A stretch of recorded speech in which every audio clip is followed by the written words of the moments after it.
Stillman and Company, 1025, 1063, The Game, streaming live on Twitter, Twitch, YouTube, and Facebook Live. We are live from the Busy Bee Plumbing, Heating, and Air Conditioning Game Nashville studios.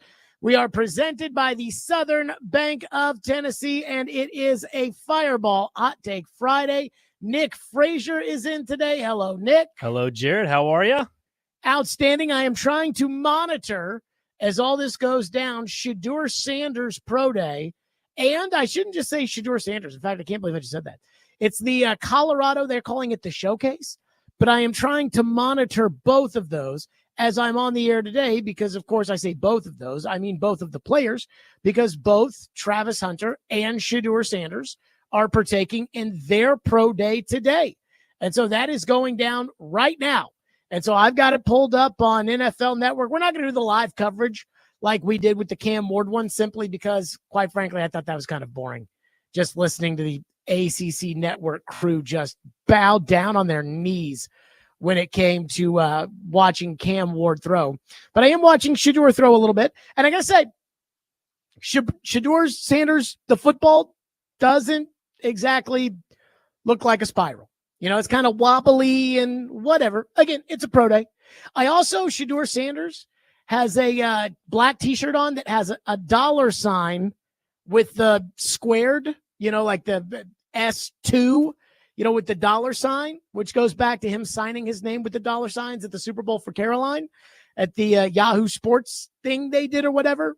Kind of a turnoff, not going to lie.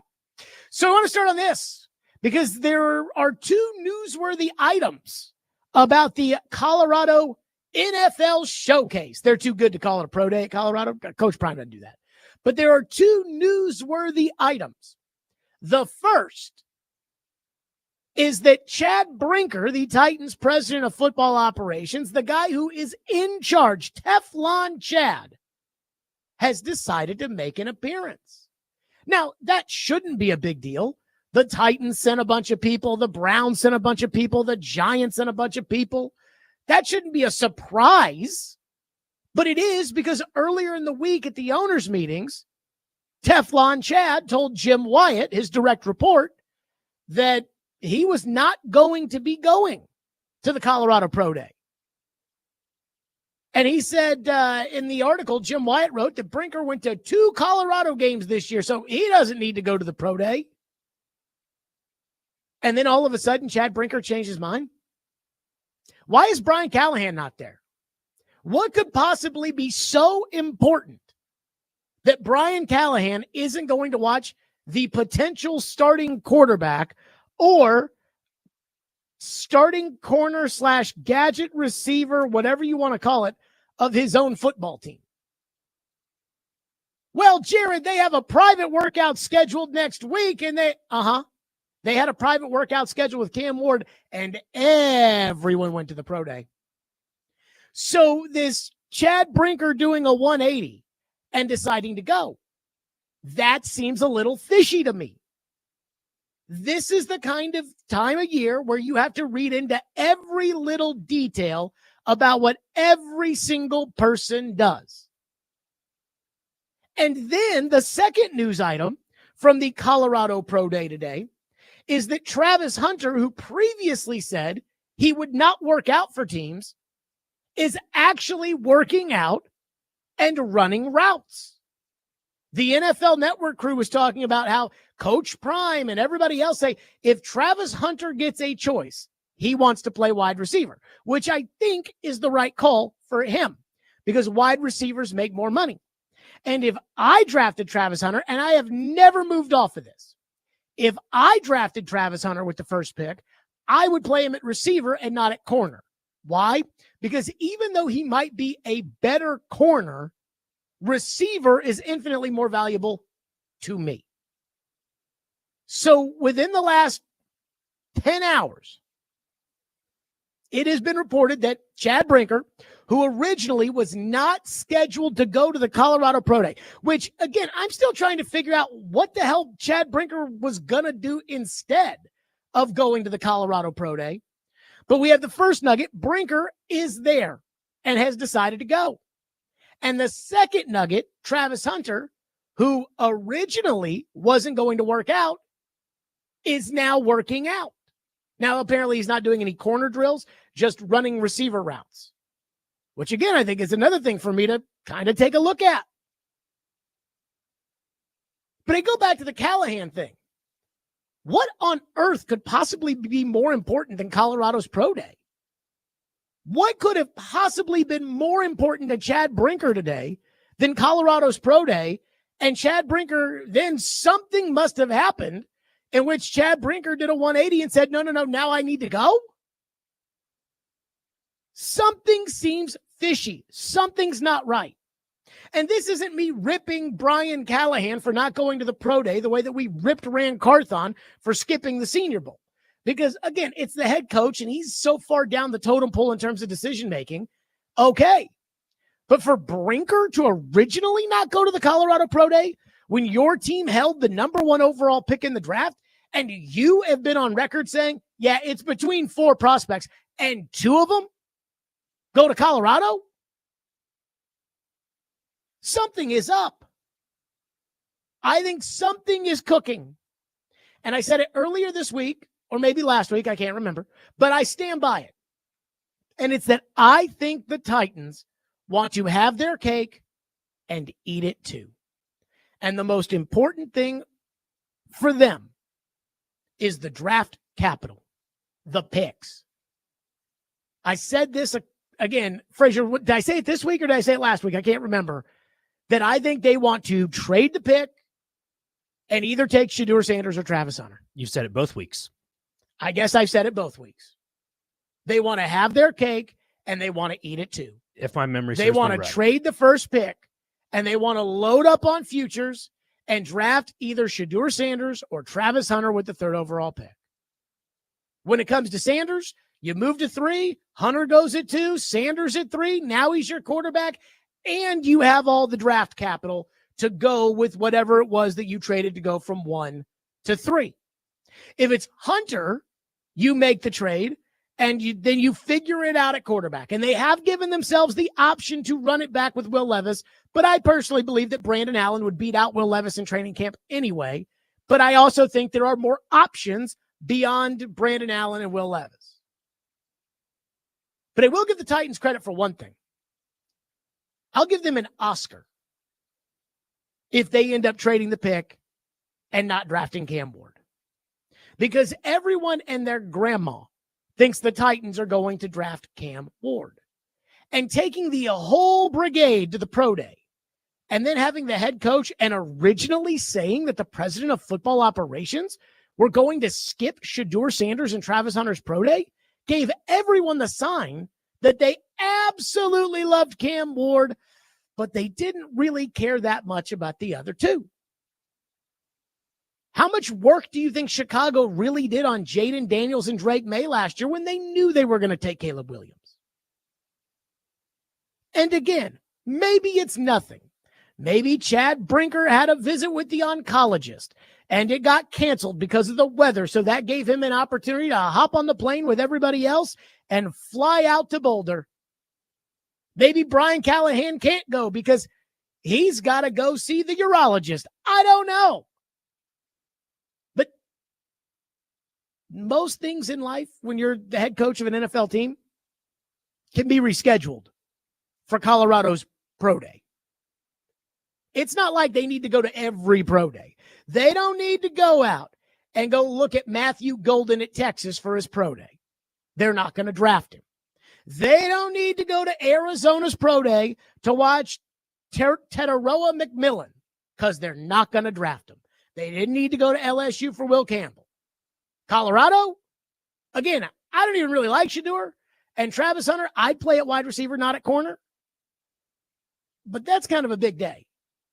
So the 2 newsworthy items for me as the Colorado Pro Day is currently going, and right now, Shedeur is kind of doing the high red zone throws, or he's probably around about the 20-yard line, just making some throws. The 2 things that matter to me, I don't care about what the Titans say on the record.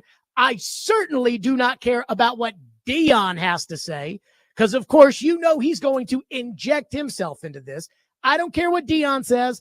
I don't care what the Titans say.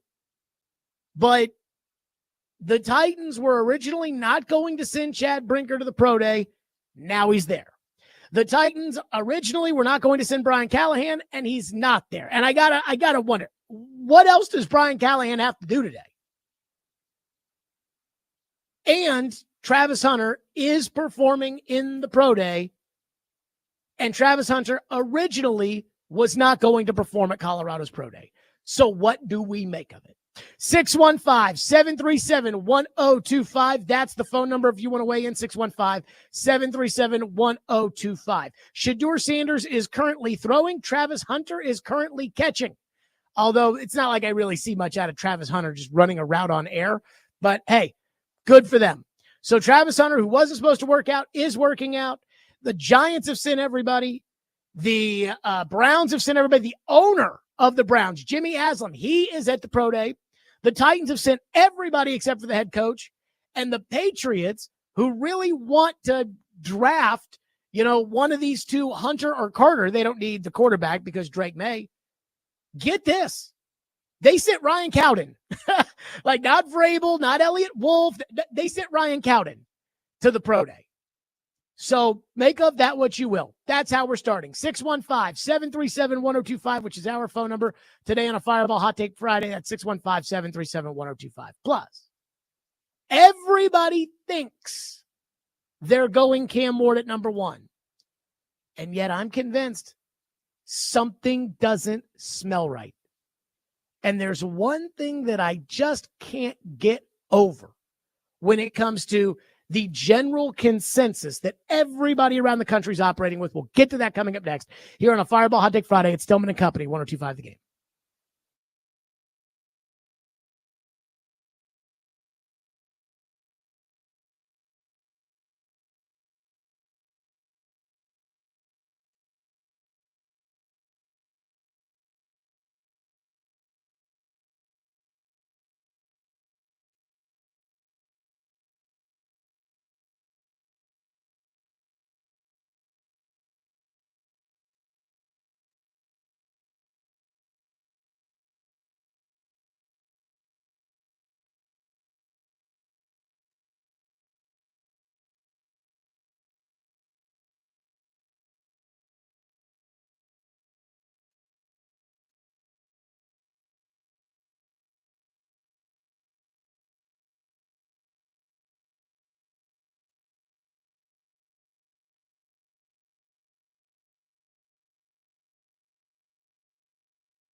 how do you kind of see the scenario the Titans see themselves in right now? You know, the great thing about it, Jared, is that the Titans have done a masterful job of making a whole bunch of different scenarios plausible.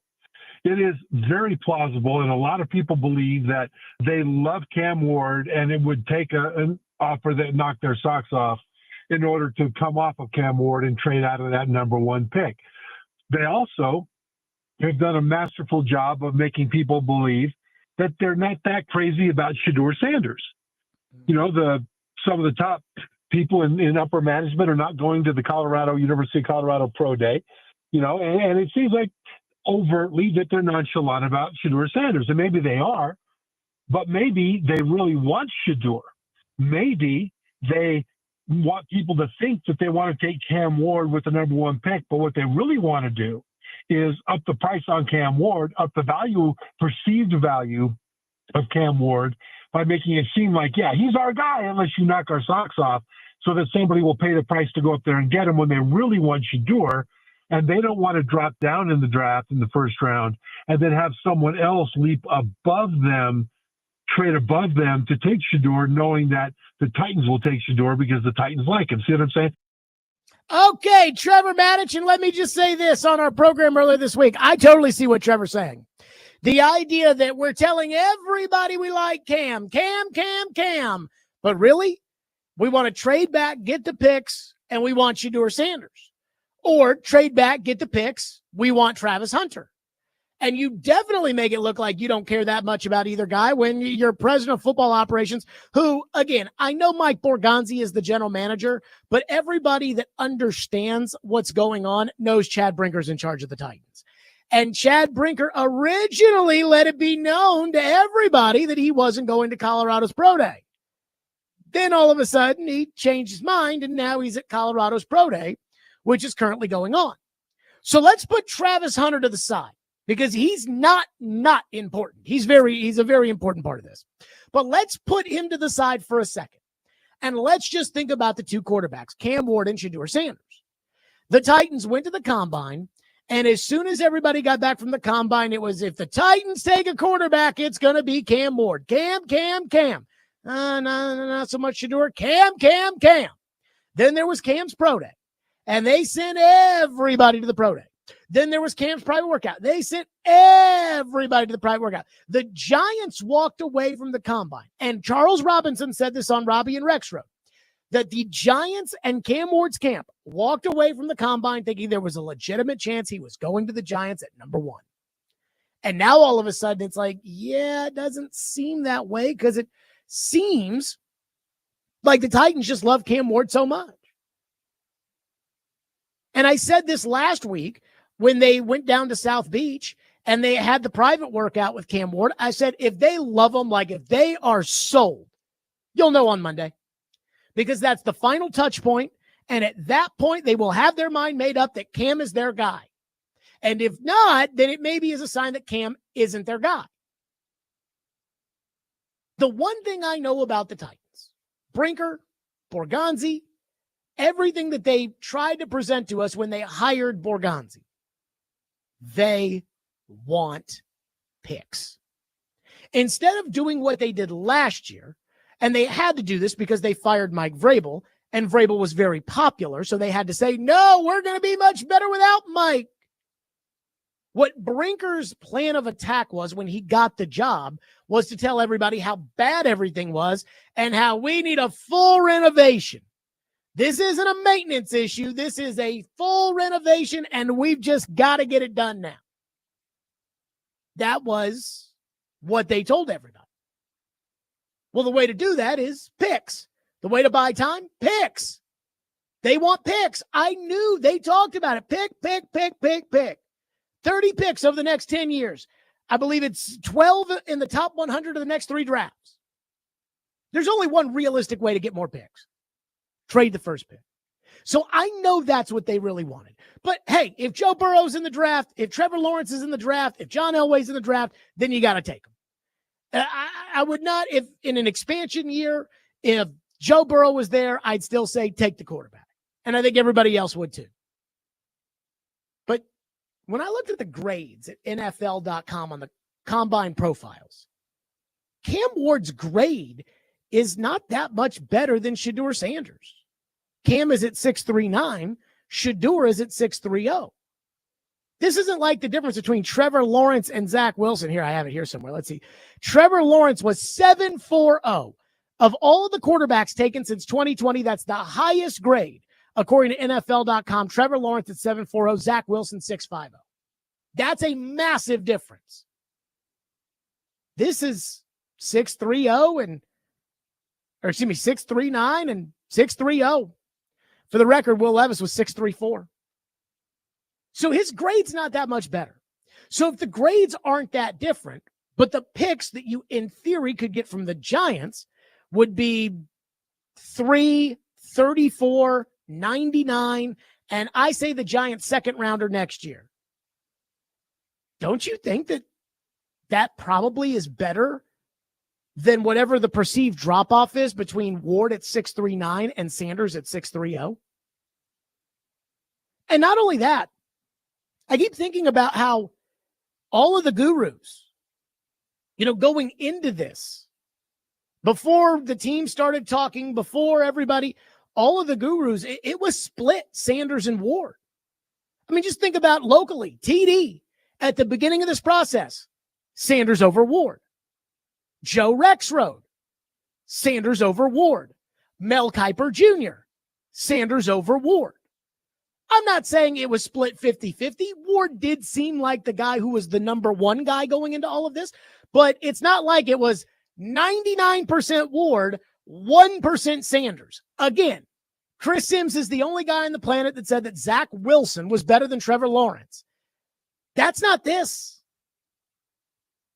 This was kind of a split group here between Sanders and Ward. So I could see the Titans. Again, I can't get over the idea that I know. And if this isn't something they told me, this isn't something, again, it's common sense. I don't need a source. What the Titans value the most right now in the state their franchise is in is draft currency. That's what they value. That's what they care about. That's what they want. They want more draft currency.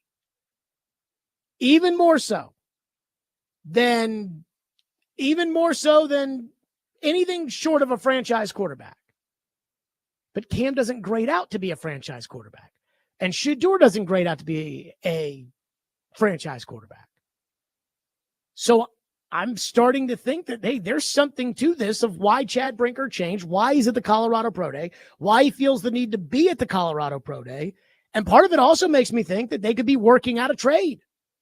That this is where you work out the trade and that it's getting close. There was Jim Wyatt posted a picture of him chatting with Andrew Berry.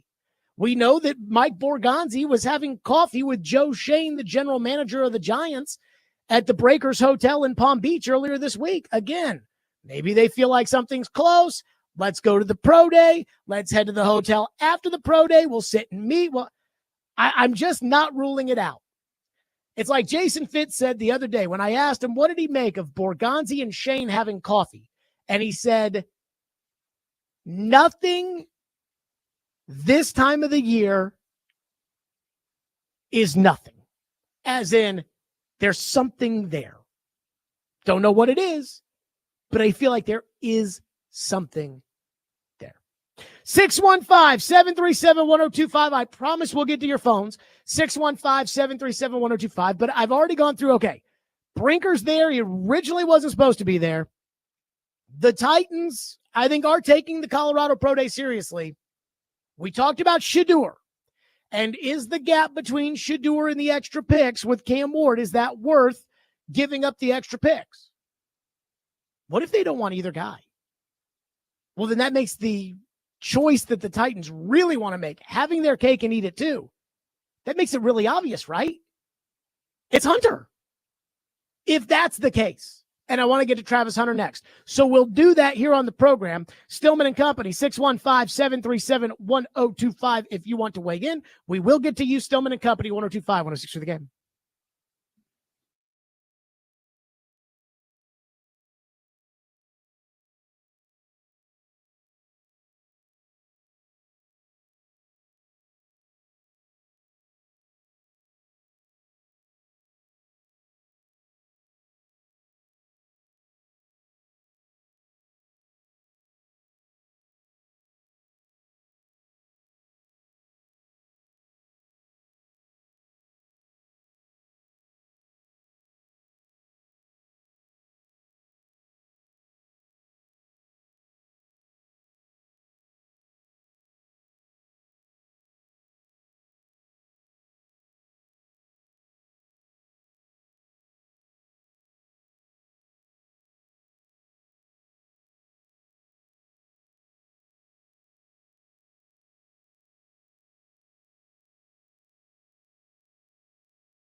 we were just to say, who's the best all-around player?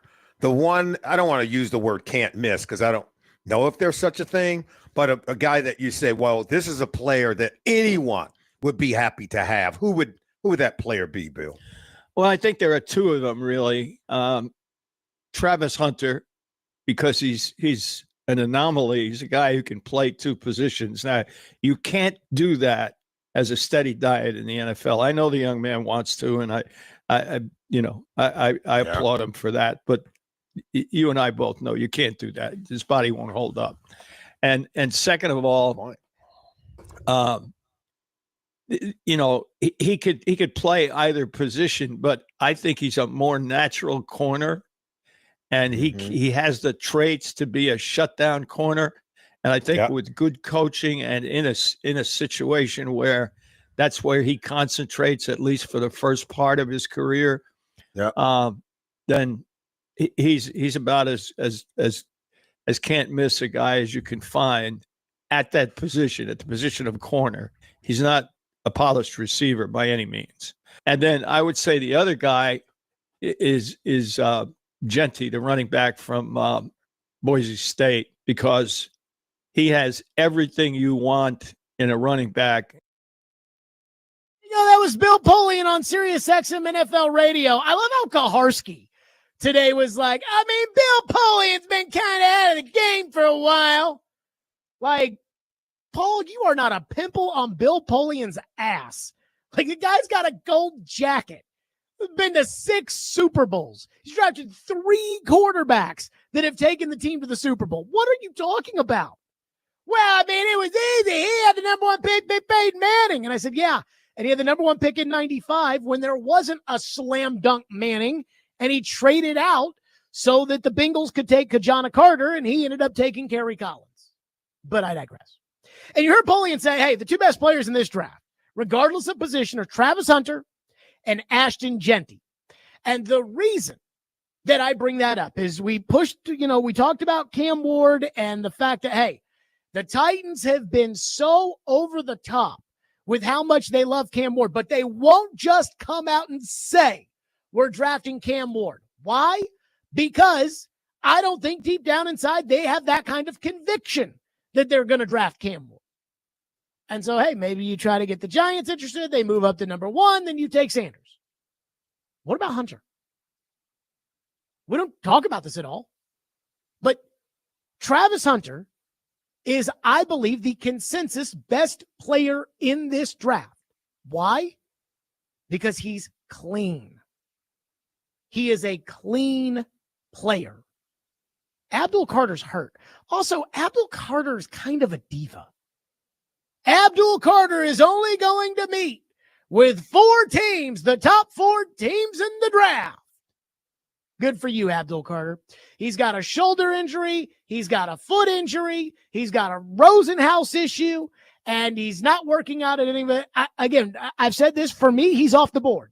Didn't work out at the combine, didn't work out at the pro day. Off the board. I keep talking about the Titans wanting to have their cake and eating it too. And the thing that I know the Titans want the most, the thing I know they want the most is draft capital. They want a franchise quarterback the most, but they also know, and everybody tells them, these 2 guys are not, as of right now, they do not project to be franchise quarterbacks. And I think, we'll see, but I think that the Titans are smart enough to know that they can't just invent a franchise quarterback just because they want them to be franchise quarterbacks, even though Titans Twitter has absolutely decided that. They tried that. It's called Will Levis. It doesn't work. Just because you say he's a franchise quarterback or going to be a franchise quarterback over and over and over again does not mean that he is a franchise quarterback. But that takes me back to Hunter. Wouldn't having your cake and eating it too be, we have the best pick in this draft. We trade it. We pick up extra picks, and we walk away with the best player in this draft. Travis Hunter is, without a doubt, the safest, best player in this draft. And I would agree when it comes to Polian that Ashton Genty is probably number 2. To me, there are 3 guys that I really just don't have a whole lot of reservation about. Hunter, although where do you play him? I would play him at wide receiver because wide receiver is a more valuable position than corner. I don't think corner wins you games in the NFL. I think wide receiver does. Genty, who would be 20 years ago the number one pick in this draft, but he's a running back, so keep that in mind. And then Tyler Warren's the third guy, the tight end. That's the guy. Will Campbell, I got concerns about his arm length. I don't know if he's a tackle or if he's a guard. Mason Graham, too light on the inside. Will Johnson, production, not as good as it should have been this year. Jahade Barron, his arms are too short. All of these guys have issues. Teteroa McMillan, wide receiver out of Arizona, too slow. These guys have issues. Hunter doesn't. Genty doesn't. And I'm not sure that Warren does either. But you can't take Tyler Warren number one overall. And it'd be hard when your team sucks this bad. It would be hard to take a corner number one overall. But again, Travis Hunter working out at the pro day today, working out a wide receiver. And if I were the Titans and I had to pick, and let's say I used the number one pick on Travis Hunter, if I didn't think Cam Ward was going to be a franchise quarterback, I'm not taking him. I don't give a rat's ass about what Twitter says. But if I were to use the pick on Hunter, he's playing wide receiver. And today he's out there working out a wide receiver. And now that he's decided to work out a wide receiver, Chad Brinker, who told Jim Wyatt, again, his direct report, told Jim Wyatt earlier this week he wasn't going to the pro day, decided to go to the pro day. So in both instances, if the Titans were to trade out with the Giants, I could see the reason why the Titans would do it. And I could see that reason being we'd like to have our cake. We want the extra draft picks, and we want to eat it too. We either want the best player in the draft, Travis Hunter, or we want the other quarterback who's not as good as the first quarterback, but is good enough. Could see both. Phone lines on a Fireball Hot Take Friday, driven by WilsonCountyHyundai.com at 615-737-1025 here on the program. Mitch is going to kick us off here on a Fireball Hot Take Friday. Mitch, go ahead. What's up, Jared? This is a phone call years in the making. I don't get to call in. I really get to listen as much as I would like to because of the shift change. But I called when we drafted Will Levis, and I said, listen, I think they drafted a backup. I think they're setting up for 2025. You said my take was dumb and hung up on me. I called back about a year later, and I said, well, maybe I was wrong. Maybe the ownership and the coaches are that dumb. You ignored the phone call.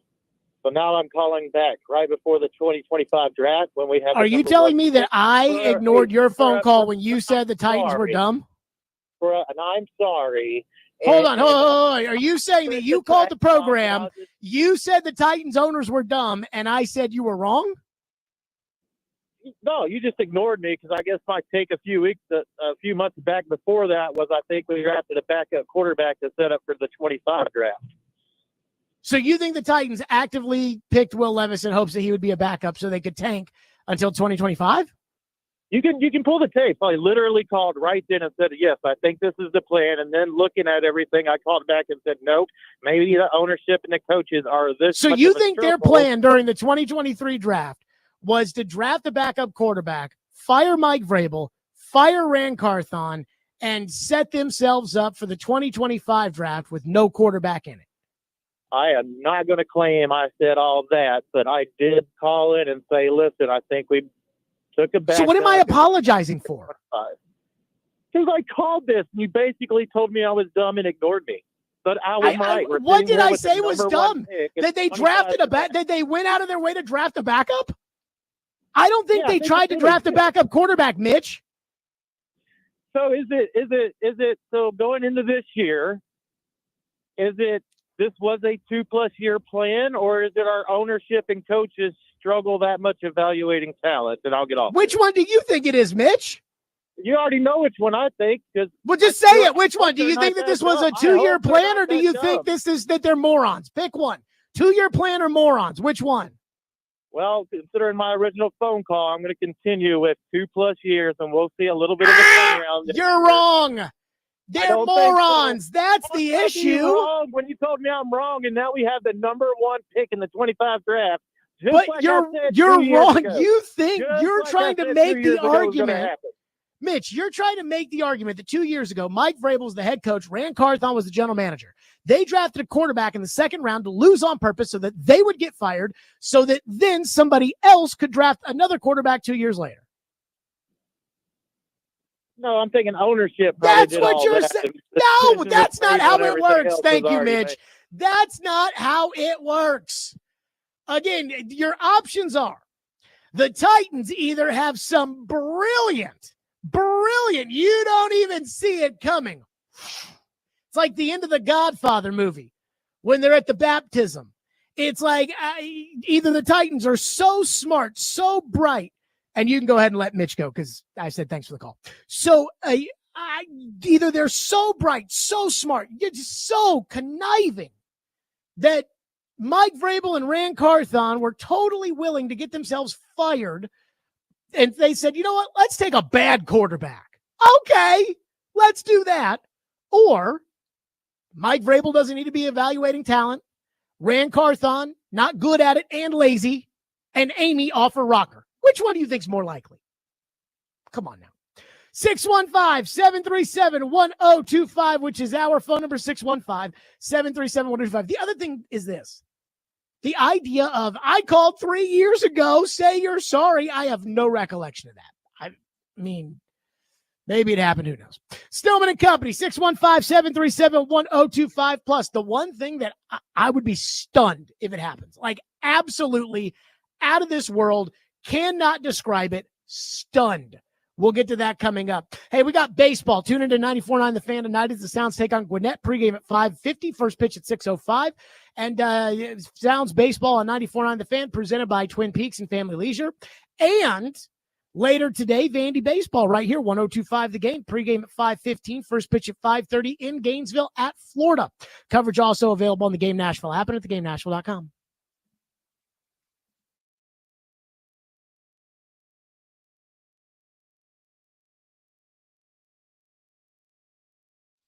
Hiller Plumbing, Heating, Cooling, and Electrical. I love Hiller. They take great care of my home, and they can do the exact same for you. That's right. They can do the exact same. It's really that easy. Nobody wants to deal with a plumbing, HVAC, or electrical emergency, especially me. And most of the time when you do, you don't know what it'll cost, if it'll get fixed correctly, or if someone is just trying to sell you something. So when you call Hiller, their experts are going to solve your problems and solve them quickly. The price you're told is the price you'll actually pay, with no hidden fees or surprises on your bill. So be like me and go to happyhiller.com to book online today.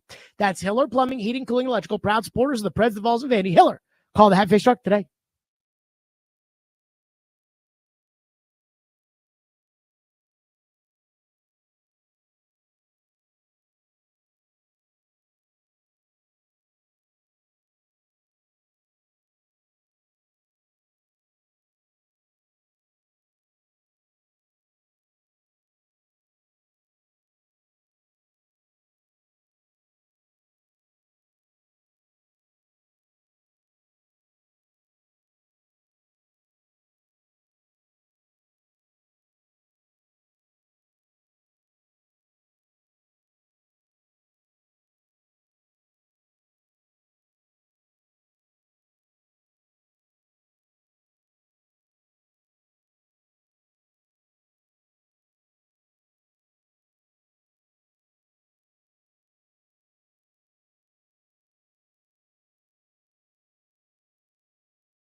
And that's the other thing with Travis Hunter. I mean, his ball skills, whether he's playing offense or defense, just incredible. Which, by the way, it does feel like he wants to play offense. Like, Yes. If given the choice between the two. You think? Yeah. I'm going to run routes. He didn't say anything about I don't know if he's doing any drills. I don't think so. Yeah. Somebody showed him. Somebody got to him and showed him the numbers there, the contract. Then it's funny. Let's look at these franchise numbers real quick for corners. What did Jamar Chase just get? Yeah. Now, it's funny. Coach Prime said privately, he said that if you gave Travis Hunter the choice to go to either of the rooms, he is going to make his way to the wide receiver room. I think that is really kind of played out, particularly the day that he elected to run routes as opposed to doing anything else. Okay, that was the NFL Network crew during the Colorado Pro Day saying Travis Hunter wants to play wide receiver, and here he is doing the wide receiver drills. So as you all know, the draft night in Nashville, the show that we host, and it will be live at Twin Peaks in Madison, I do believe, which was the spot of the infamous meltdown last year, is one of our most listened to and streamed and everything else nights of the year. Trevor Maddich, Chris Sanders, Derek Mason, and yours truly. And as I left my home last year on draft night, I listened to the midday show, and Caroline said, what are the odds Jared has a meltdown? -600, -500. And I thought in my car as I was driving to Twin Peaks that night, I thought, suckers, they're going to take Joe Alt with the 7th overall pick, and I'm going to be a happy duck. And then all of a sudden, Jim Harbaugh did what Jim Harbaugh had been threatening to do, and he drafted Joe Alt. And that was the first meltdown. And then I thought, oh, no, they're going to take J.C. Latham. Please, please, please take Bowers. I turned over my phone. I didn't want anyone to tip the pick. So in live time, I heard it, and the infamous nuclear meltdown on draft night. Goodell, here's Goodell. In the 2024 NFL Draft, the Tennessee Titans select J.C. Latham. Oh, no!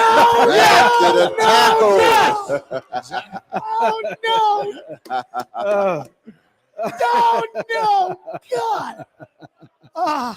You know what? The liquid in Jared's glass. Man. Hey, do you believe Hey, Jared, do you believe in Bill Callahan? Do you believe in Bill Callahan? 1,000. Do you or do you not? But this is a question. This is a serious question. Do you believe in Bill Callahan? Jared? Yeah, he's going to be going against some athletic edge rushers. He plays but a lot. Physically, can he do it? Oh, God. What happened? What? Rand Carthon said if J.C. Latham doesn't pan out at left tackle, we have guys on our roster we're comfortable with at left tackle. No, he doesn't. Oh, God. Unless it's Peter Skoronski. Oh, God, I hate this freaking team. The best left tackle they have is their left guard. Their best right tackle is going to be their left tackle. They're all idiots. Oh, my God. Jared? Jared? Thank you. Okay. So the draft night meltdowns I am unfortunately infamous for. That said, if they were to trade the pick to the Giants at 3, so draft night starts, because Chris Sanders is like, you're going to lose it when they take Cam Ward number 1 on draft night. I'm like, I'm expecting them to take Cam Ward at number 1 on draft night. I'm guaranteed they're going to take Cam Ward number 1 on draft night. If on draft night, or if a day before the draft, they trade number 1 to the Giants and they move to number 3, and then the Browns are on the clock at 2 and they take Abdul Carter, which, again, only a moron would take somebody who's hurt, but the Browns are stupid. So good. They take Abdul Carter. And the Tennessee Titans, and we're all saying, okay, is it Sanders? Is it Hunter? It's clearly going to be one of those two. And Goodell goes to the podium and says, with the 3rd overall pick, the Tennessee Titans select Travis Hunter out of the University of Colorado. And then Chad Brinker goes to the podium and says, Teflon Chad, who, again, he could say one thing, and it doesn't mean I'll trust it because I don't know what to believe that comes out of his mouth. But if they were to say, we're drafting Travis Hunter and we're going to play him at wide receiver, I might be so excited. Again, you've heard the disappointment last year. I may be so excited that I pee my pants right then and there at Twin Peaks. And because it's Twin Peaks, everybody will think it's something else. But I'm just telling you That is, it's like there's no way, and I can't even like be mad at the Titans if this doesn't happen because the Giants have to want to make the trade and the Browns have to not want to take Hunter. But if the Titans can take Hunter at 3 and play him at wide receiver, and they get the extra draft capital, that will be the best case scenario. The best case scenario. Oh, I don't even want to get my hopes up. I'm not even going to pretend to get my hopes up. Okay, we are loaded with phones. I want to get to them next. I keep saying we'll get to your phones, and then I keep talking about this Colorado Pro Day. So again, to recap, the kind of the new news, Chad Brinker told Jim Wyatt earlier in the week he wasn't going to the Pro Day. Then he decided to go to the Pro Day. Travis Hunter said he wasn't going to work out at the Pro Day. He's running routes, working out at receiver today at the Pro Day. We'll hit your phones next. Stillman & Company, 615-737-1025 here on the show. If you want to weigh in, that's 615-737-1025 here on Stillman & Company. By the way, the Final Four is this weekend in the NCAA tournament coverage presented by Toyota. Fuel your adrenaline at Toyota.com. Toyota, let's go places. And also brought to you by thenewcumberland.com, Twin Peaks, and Bet365.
Stillman and Company, 102.5, 106.3 The Game, streaming live on Twitter, Twitch, YouTube, and Facebook live from the Busy Bee Plumbing, Heating, and Air Conditioning Game Nashville studios on a Fireball Hot Take Friday.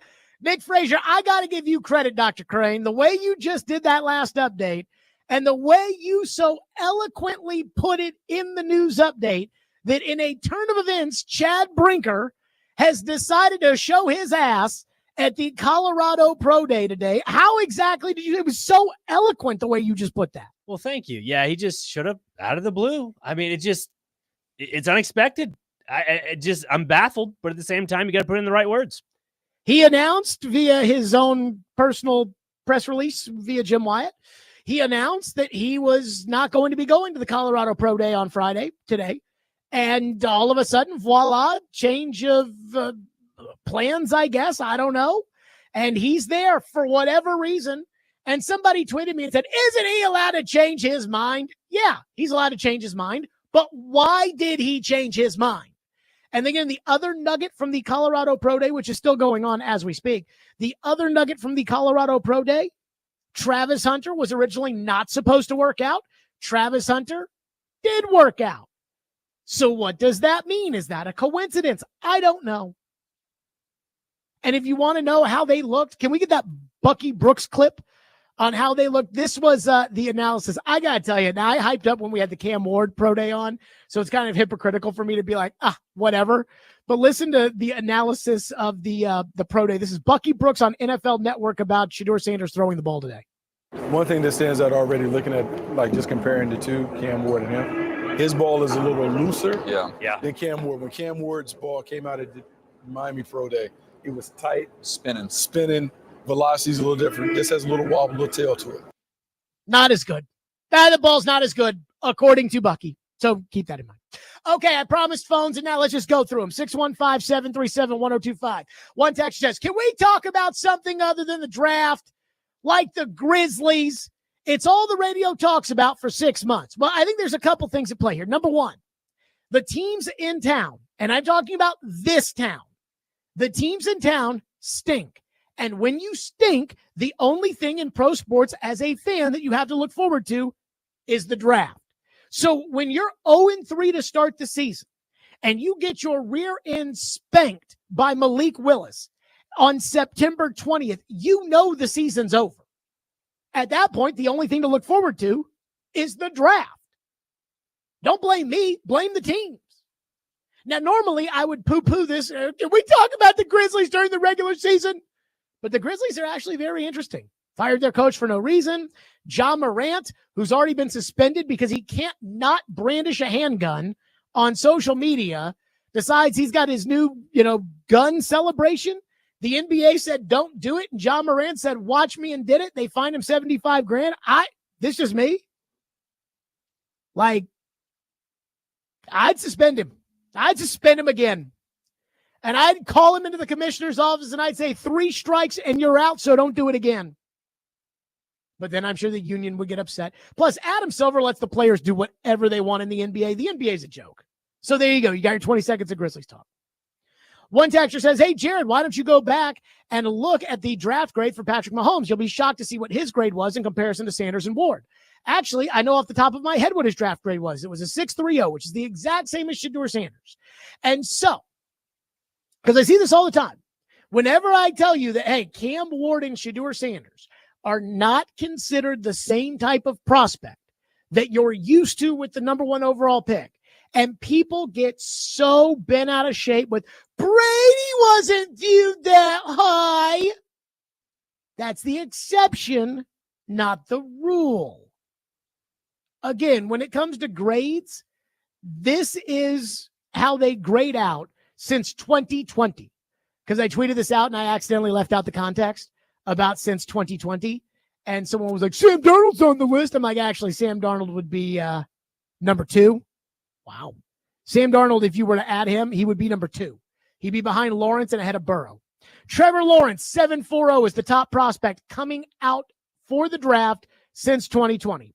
Joe Burrow, according to NFL.com, 7.07. He's number 2. Bryce Young, I was actually surprised, kind of shocked.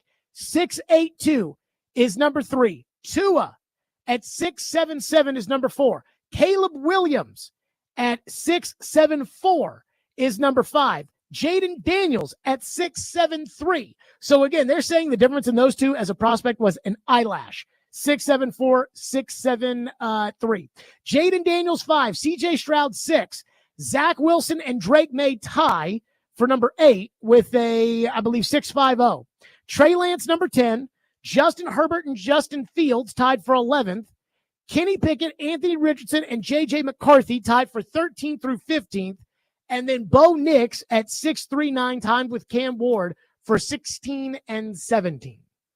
So again, Brady, Mahomes, those are the exceptions, not the rules. You know, it's like Bill Polian. We played a cut that Polian said yesterday where he was like, all these teams, they look at these quarterbacks and they think they can fix them. And in my 40 years of experience, rarely do they change. And Robbie Stanley texted me and said, I get it, but Mahomes, fixed his game. Allen fixed his game. Lamar fixed his game. I'm like, Patrick Mahomes was drafted 8 years ago.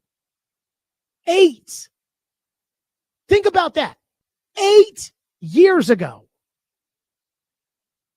So let's not get to, to say Mahomes, he's Mahomes. Okay. Good luck. Draft him. See if you get Mahomes results.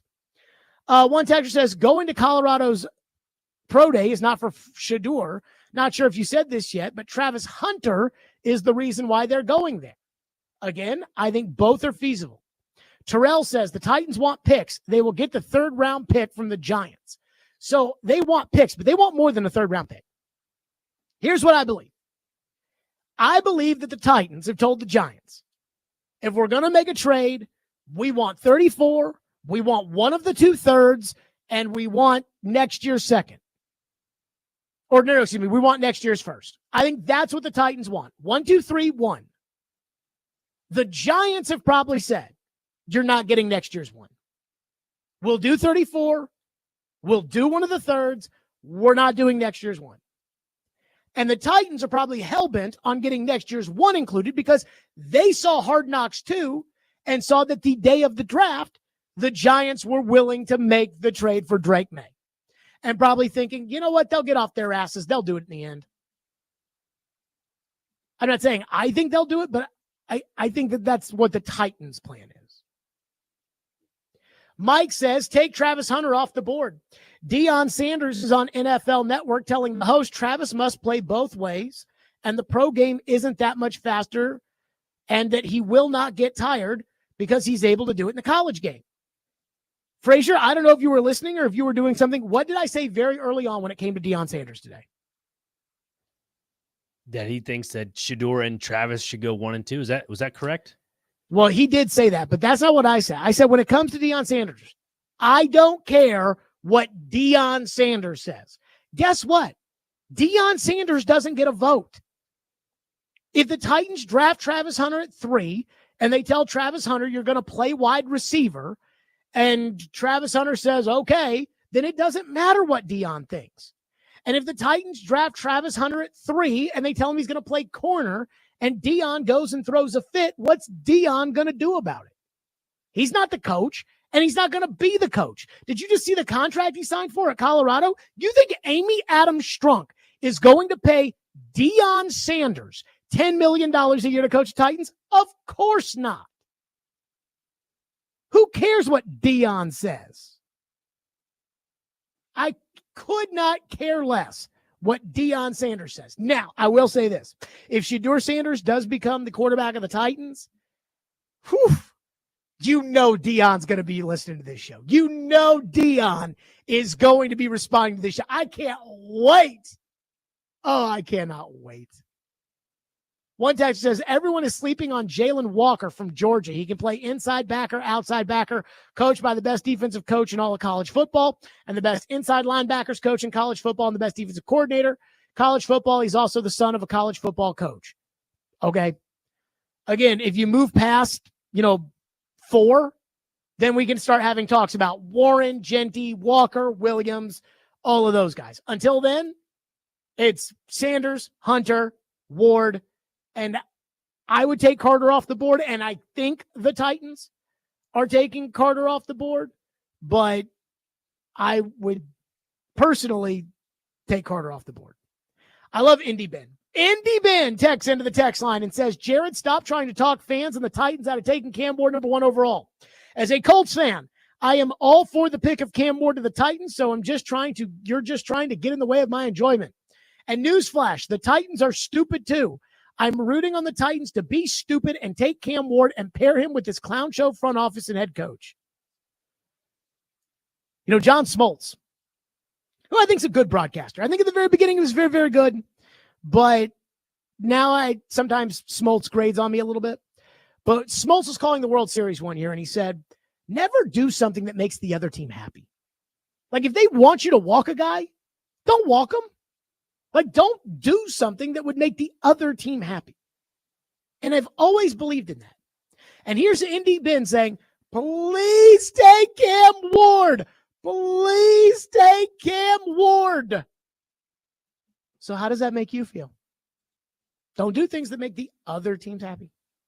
Corey Curtis, News 2, joins us next. His reaction on Fireball Hot Take Friday to the 180 done by Chad Brinker. We'll get into that coming up. 615-737-1025 is the phone number. It's time for the 4th annual 615 Open Charity Golf Tournament. Cromwell Media, along with partners Fox 17, Outfront Media, and Social Indoor are proud to announce that we'll be back at the Hermitage Golf Course on Thursday, May 29th to make a difference while having a great time. You can join us and a few guest media members, athletes, and musicians as we raise money for Folds of Honor. Donations will go to provide life-changing scholarships to the families of America's fallen or disabled military and first responders. Sign up to player sponsor at 615open.com.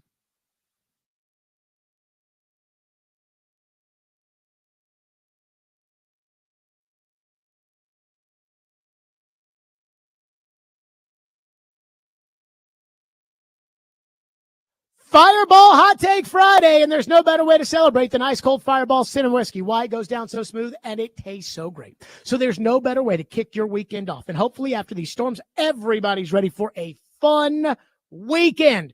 That's right. There's no better way to do it than with ice cold Fireball cinnamon whiskey. It goes down so smooth and it tastes so great.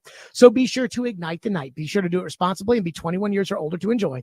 That's Fireball cinnamon whiskey.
Tune in to Totally Hits 93.3 tonight as the Cats, Nashville Cats, take on the Oregon Lightning. Pregame starts at 6 o'clock. Kickoff is at 6:30. Coverage also available on the Totally Hits 93.3 app and at TotallyHitsNashville.com. Are Chase and Big Joe not calling the Nashville Cats game tonight? Joe is. Chase is not. I believe Jake Lyman is filling in for Chase McCabe. Why do I not get to call the game? I think you have to take that up with the boss man. 3rd down and 4 from the 23-yard line. Johnson's got 2 receivers to the left. He's got 1 to the right. He motions Maxwell in motion. Here comes the guy because it's arena football. He's running up to the line of scrimmage. They hike the ball. He throws it down the field. Pass is incomplete, intended for Ronald Jackson Jr., and it was Darby Hamilton on the coverage. Well, Jared, that was a really great play right there. The fact that they were able to get that, I think I could do it. Corey Curtis, News 2, joins us now on the program here. Corey, Chad Brinker told his employee, Jim Wyatt, at the owners' meetings this week that he was not going to the Colorado Pro Day because, according to Jim Wyatt's article, he already saw 2 Colorado games this year. Instead, Brinker decided to go. Travis Hunter had said he was not going to work out at the Pro Day. Instead, Travis Hunter decided to work out at the Pro Day today. Do you make anything of this, or is it a coincidence? What do you make? It's a good question. I think the Travis Hunter thing to me is more puzzling than the Brinker thing. I could see Brinker thinking he was busy and wasn't going to go, and then deciding to go. But for Hunter to say he's not working out and then all of a sudden work out because the VP of the top pick is there, I think is a little bit more. It gets my attention a little bit more. He's not the VP, Corey. He's the P. Oh, sorry, he's the P. The P of football, whatever they call him. So I do wonder this. Do you think it is a slam dunk Cam Ward at number 1, or do you think, because I was listening to one of your broadcast partners, Charles Davis, on SiriusXM NFL Radio, and the host that was with Charles, Bruce Murray, he's like, I think the draft starts at 2 with Cleveland, and Charles Davis was not willing to go there. And so the Titans have said, hey, due diligence. And now Brinker does a 180 and he goes to Boulder. Are you ready to say draft starts at 2 with Cleveland? Or do you think maybe the Cam Ward thing might have been a smokescreen? Do you think the Giant stuff maybe? What do you make of it? I don't think it's a slam dunk. I mean, look, if I had to push my chips on the table right now, it would be, that it's going to be Cam Ward, but I'm not 100% there. I don't know. Do you play with the mock draft simulators? Of course. Yeah. Okay. I play around and, you can have a good drafting Cam Ward at 1. And ultimately, if Cam Ward is a star, it doesn't matter what the rest of your picks are. You're going to have a good draft because you'll have a quarterback. And that would be amazing. However, trading out of that pick, you can really pile up some players. And, if you traded to 2 or 3, if you like Sanders, you could still get a quarterback and get a pile of picks and get multiple edge guys or multiple receivers or young offensive linemen. I mean, you could really, it's attractive. I will say that it's a lot more attractive than it isn't. But again, if you think Ward's the stuff, I don't think there's any way you trade out of it.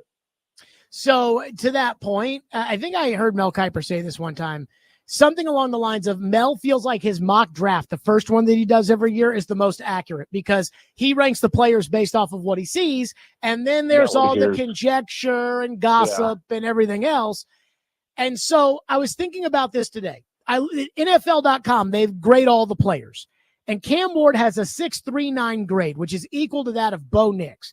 If this were last year, that 6.39 would have put him at 1, 2, 3, 4, tied with Nix for 5th, behind Williams, Daniels, May, and McCarthy. They've got Shedeur Sanders at 6.30. Well, that's not that big of a difference, 6.39 to 6.30. Ward's clearly the superior player, but again, not the end of the world. And I think to myself, at the beginning of this, TD was Shedeur over Ward. Joe Rexrode has said consistently Shedeur over Ward. Bucky Brooks, I was listening to on the NFL Network coverage of the Colorado Pro Day. He is Shedeur over Ward. Mel Kiper Jr. is Shedeur over Ward. So it's not like it's, oh my God, yeah, Trevor Lawrence over here, Zach Wilson over there when it comes to Ward and Sanders. So my question to you is this. If you're looking at it like 6-3-9 versus 6-3-0, and it's, okay, 6-3-9 and no extra picks, or 6-3-9 and the 34th pick from the Giants, the 99th pick from the Giants, and the Giants' second rounder next year, which one are you taking? Yeah, I mean, if you think you can win with Sanders, we've seen it in the past. We've seen deals that set teams up. Famously the Cowboys with the Herschel Walker deal. The Texans got rebuilt by the Deshaun Watson trade. I mean the John Robinson trade moving out of number 1 was a massive trade. Yes, it was, and they got a lot of picks. And who did they get in those? Who did they get with all those picks? I mean, Conklin, Henry, Davis, and Jonnu Smith. Yeah, and they had 3 second rounders, and they wound up with Austin Johnson, Derrick Henry, and Kevin Dodd. So it was Kevin Dodd first. Austin Johnson second. Yeah. And then Derrick Henry third because, Blake Bedingfield yelled and screamed enough about it. Fine, we'll give you Derrick Henry. They would not have taken Derrick Henry without that trade. Yeah. No, they wouldn't have. So that trade largely helped build the Titans along with the 2019 draft for all the success that Mike Vrabel and Mike Mularkey, largely had. And as we know, then the later failures led to failure down the line. But so I can see where, and they talked early on about wanting to have a lot. What was it? 10 top 100 picks in the next 3 years? 12. Yeah, and they're a long way from that right now. So, I don't know if trading with their second round pick helps them get there enough or not. But if you believe in Shedeur Sanders and you have a good deal and you're sure you're going to get him, I'd have a hard time arguing against it. Do you believe in Shedeur Sanders? I believe Shedeur Sanders is good. I don't know that he's as dynamic, but look, I'm not a scout. I'm not a scout. If you ask me which one I like better, I like Cam Ward better. Do I hate Shedeur Sanders? No, I don't. I don't hate him. But what about Ward by himself or Sanders and picks? Yeah, I'd have to see what the picks are, but and how many picks. But if you're talking 3-4 top 100 picks along with Sanders, it'd be tough to pass. So here's the trade I've proposed, and I put this on Twitter, and 51% of the people said no to this, which I shouldn't have told you that ahead of time. But when you get 51-49 on something, that tells you that it's, I think, a fair trade. I believe the fair trade is New York trades number 3, number 34, number 99, which is in the third round, which is their second of 2/3. They have 65 and 99. 3, 34, 99, and next year's second for number 1. You're the Titans, yes or no? Do I know I'm going to get Shedeur at number 3? You know you're going to get Shedeur, you're going to get Travis Hunter. You're going to get one or the other. Okay, well, there's a big difference between getting a quarterback and not getting a quarterback. That's the risk you take. Yeah, well, see, if I know I need a quarterback and I know I like Cam Ward, then I'm going to stick with Cam Ward. But if I know I can get Sanders at 3, then I'll make the deal. I think I would make that deal regardless of if I know I'm getting Sanders or not, and I would be willing to play with Brandon Allen at quarterback if I had to in order to get those picks. Wow. You're talking about the 34th and 35th pick in the draft to have this year. You're back in the third round this year, and the Giants' second rounder next year. See, I believe that the Giants would be willing to do that. What I don't think the Giants, and this is total conjecture on my part, total speculation. I think the Giants, I don't think John Mara is going to let Joe Shane trade the first pick in next year's draft.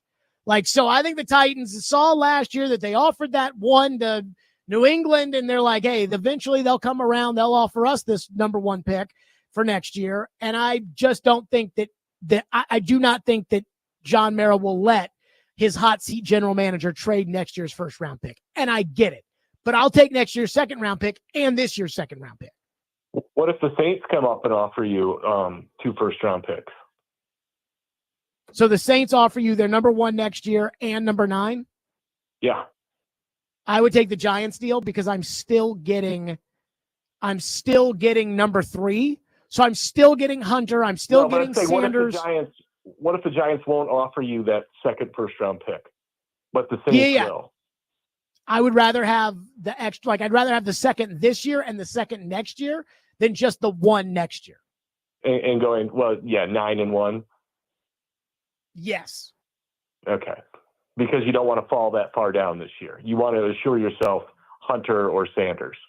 Well, that's a big part of it. I think the other thing is that 34 is a good pick, and the Giants' second rounder next year is going to be a good pick. When you forecast picks a year out, you have to subtract a year.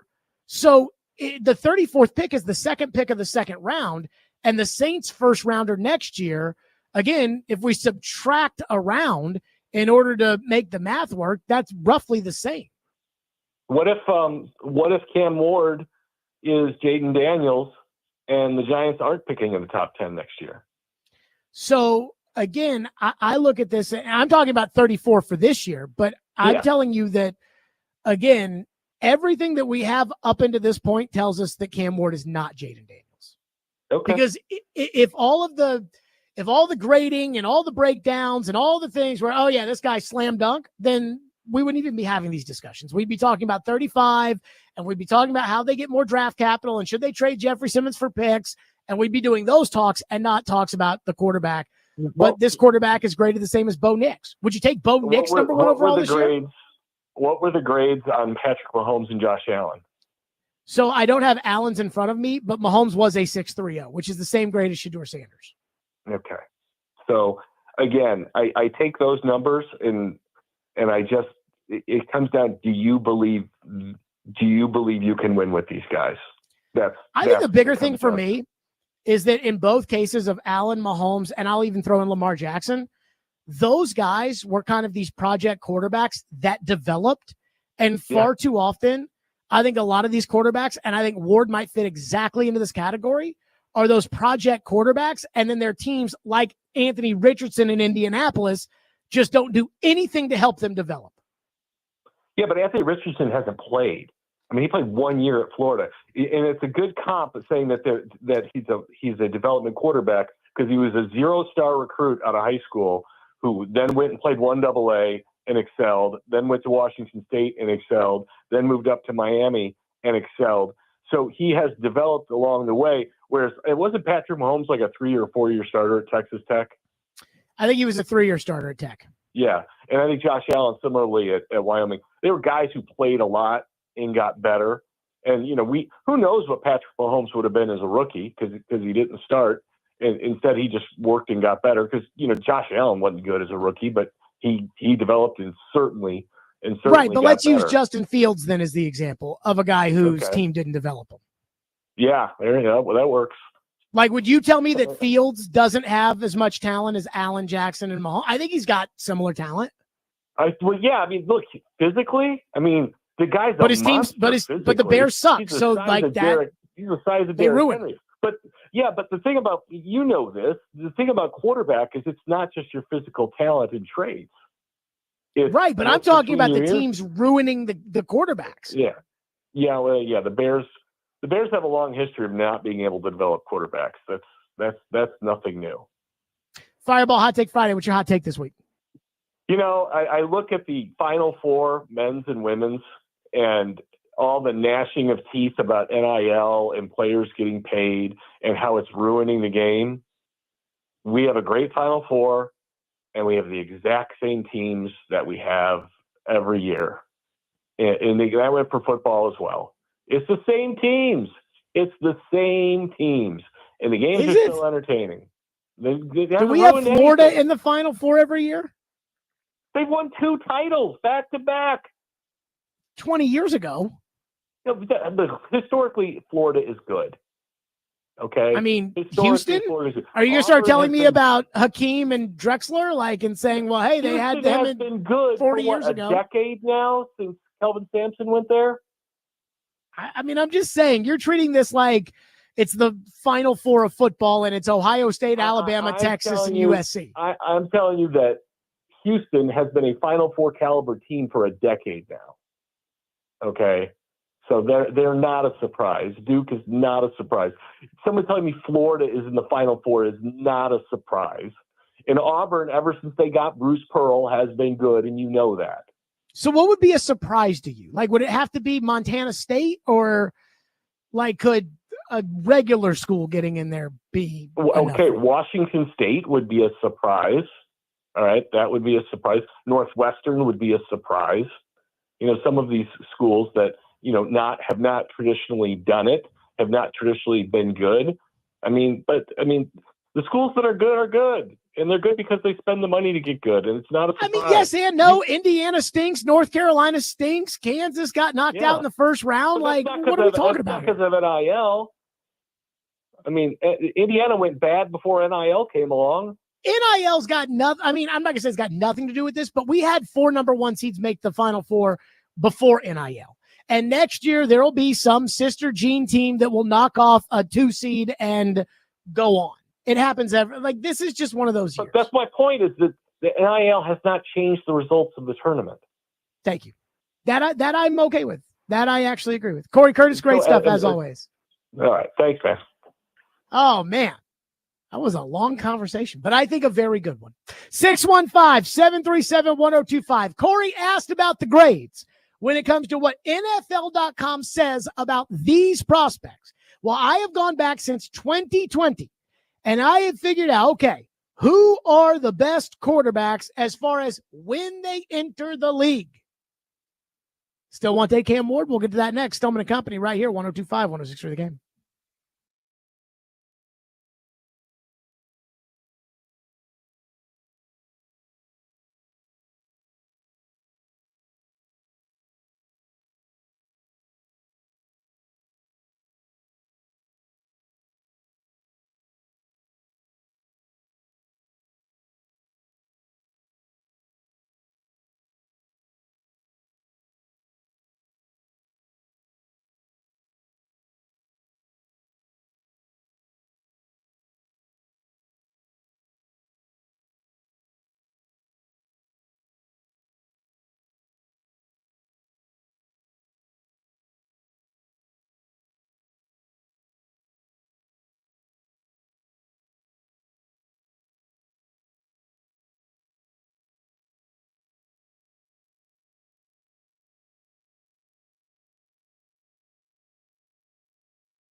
the amount of people who still think the Giants will do it. I just want to ask you, what's wrong with you? It's in my heart.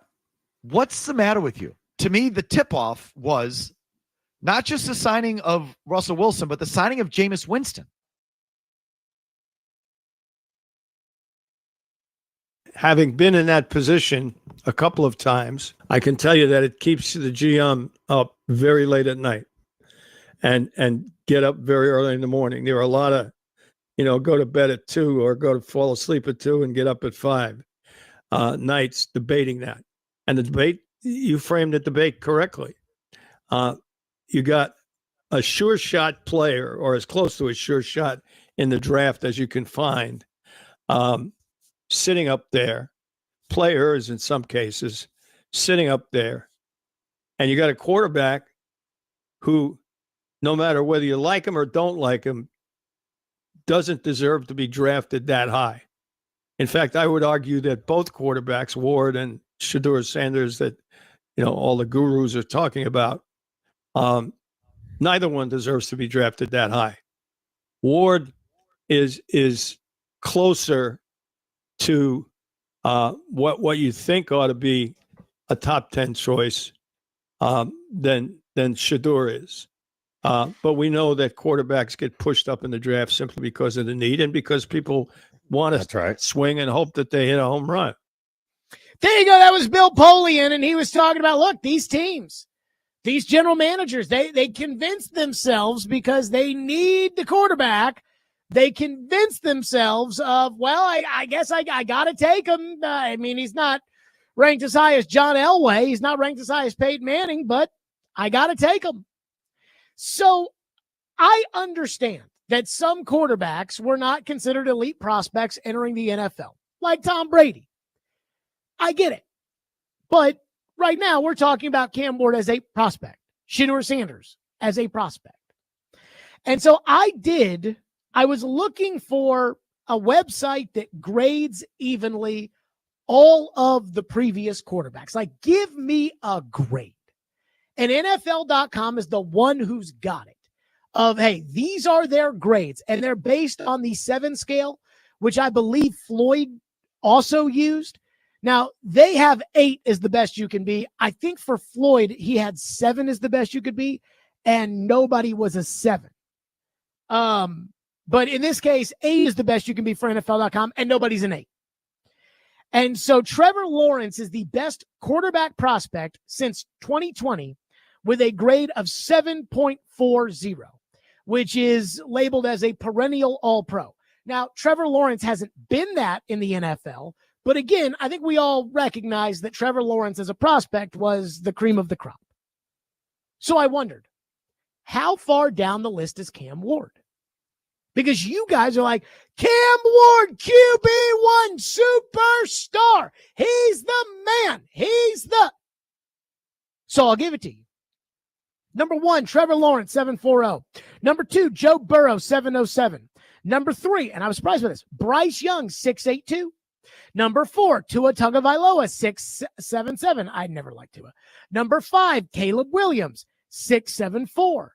Number 6, Jaden Daniels, 673. Number 7, CJ Stroud, 670. Number 8, we have a tie. Zach Wilson and Drake May tied at 650. Number 11 and number 12, a tie. Justin Herbert, 645. Justin Fields, 645. 13, 14, and 15, again, a tie. Kenny Pickett, 640. Anthony Richardson, 640. J.J. McCarthy, 640. Number 16, a tie. Bo Nix, 639. Cam Ward, 639. So what they're telling me is Cam Ward, according to NFL.com, has the same grade as Bo Nix. The scouts and executives that talk to these people off the record, they're telling them, like The Athletic ran a story about this at the Senior Bowl, that they would take these quarterbacks after the ones last year. But Jared, come on. No. The way real football guys do this stuff is they do it with grades. And they're graded on the board, and on this board, they're graded the same. Ward and Nix. So this is what I'm asking all of you. Would you take Bo Nix first overall? Forget about the current state of your quarterback room. Forget about being better next year. And forget about what Bo Nix, forget about how we thought he might be a second-round pick last year. But again, he went in the first round and had a nice year. And he did have a nice year. But again, do you look at the Broncos and think, man, that's the quarterback I want? I don't hear anybody that's texting in. I see but Jared, he's going to be like Mahomes. I don't see a lot of but Jared, he's going to be like Bo Nix. Is Bo Nix good enough for you? Tim Hasselbeck got the business this week when he said that best case scenario for Shedeur Sanders is that he's Andy Dalton. Andy Dalton won a lot of games in the NFL. Again, I'm not the biggest Andy Dalton fan in the world, but I also don't want to take Shedeur Sanders with the first pick. They're all telling you. Bill Polian has a gold jacket. He's telling you. The NFL.com grades, they're telling you. Elite prospects. Williams, Daniels, Burrow, Lawrence. Cam Ward's not that. As a prospect, Cam Ward is the same as Bo Nix. Would you take Bo Nix this year, number 1 overall? That's just an honest question. Would you take him number 1? 615-737-1025, which is our phone number, 615-737-1025. We'll get into your phones. We'll do it next. Stillman and Company. Plus, I do have my little rankings. We'll do that at some point, I guess. 615-737-1025, Stillman and Company, 1025 The Game.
and he's got a work ethic and an intelligence and a personality that's suited to play the position. All that happened to us.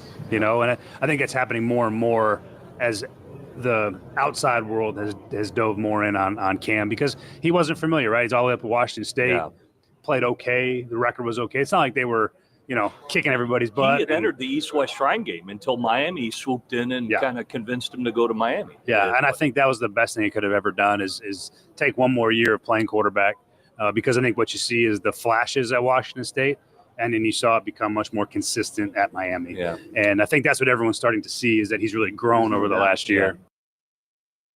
That was Brian Callahan talking about Cam Ward earlier this week on Sirius XM NFL Radio. So I want to respond to a comment in the YouTube chat that I saw, because I heard PK saying this on Wednesday, and I heard Kawarski saying it today, and I heard Derek saying it today. And I think this is the most flawed comment I have ever heard from two people that I expect better than. I don't care what Donzel in the YouTube chat thinks, but again, PK and Derek, they should know better. The comment is, Jared, we can't compare this year's crop of quarterbacks to last year's crop of quarterbacks. Why not? Why not? Why can't we look at last year and say, hey, last year, J.J. McCarthy ranks ahead of these guys. Are you sure you want to take him with the number 1 overall pick? I mean, I'm looking at this list right now. Lamar Jackson, Joe Burrow, Dak Prescott, C.J. Stroud, Trevor Lawrence, Jaden Daniels, and I'm going to throw Geno Smith on there. Nick Frazier, Dr. Crane, do you know why I am comparing now Cam Ward to this group? Lamar, Burrow, Dak, Stroud, Lawrence, Daniels, and Geno Smith. They all were the best in their draft class? No, that's who you're going to play in 2026. Oh, boy. So I put Geno Smith on there because I think he's the worst AFC West quarterback. So you play an AFC West team, it's either going to be Geno, Mahomes, Herbert, or Nix. So you can play one of those guys. And these are the quarterbacks who are for sure going to be quarterbacking their teams in 2026 who are on your schedule. Lamar Jackson will for sure be the Ravens quarterback in 2026. Will Cam Ward be better than Lamar Jackson? Will he be good enough to beat Lamar Jackson? It matters. Will Joe Burrow be good enough, or will he be good enough to beat Joe Burrow? Good enough to beat Dak Prescott? Good enough to beat C.J. Stroud? Good enough to beat Trevor Lawrence? Good enough to beat Jaden Daniels? Because that's who you play. Jalen Hurts. I don't know rat's ass where he fits in this year's class. What do I care about that? You don't get an award for being the best quarterback in your class.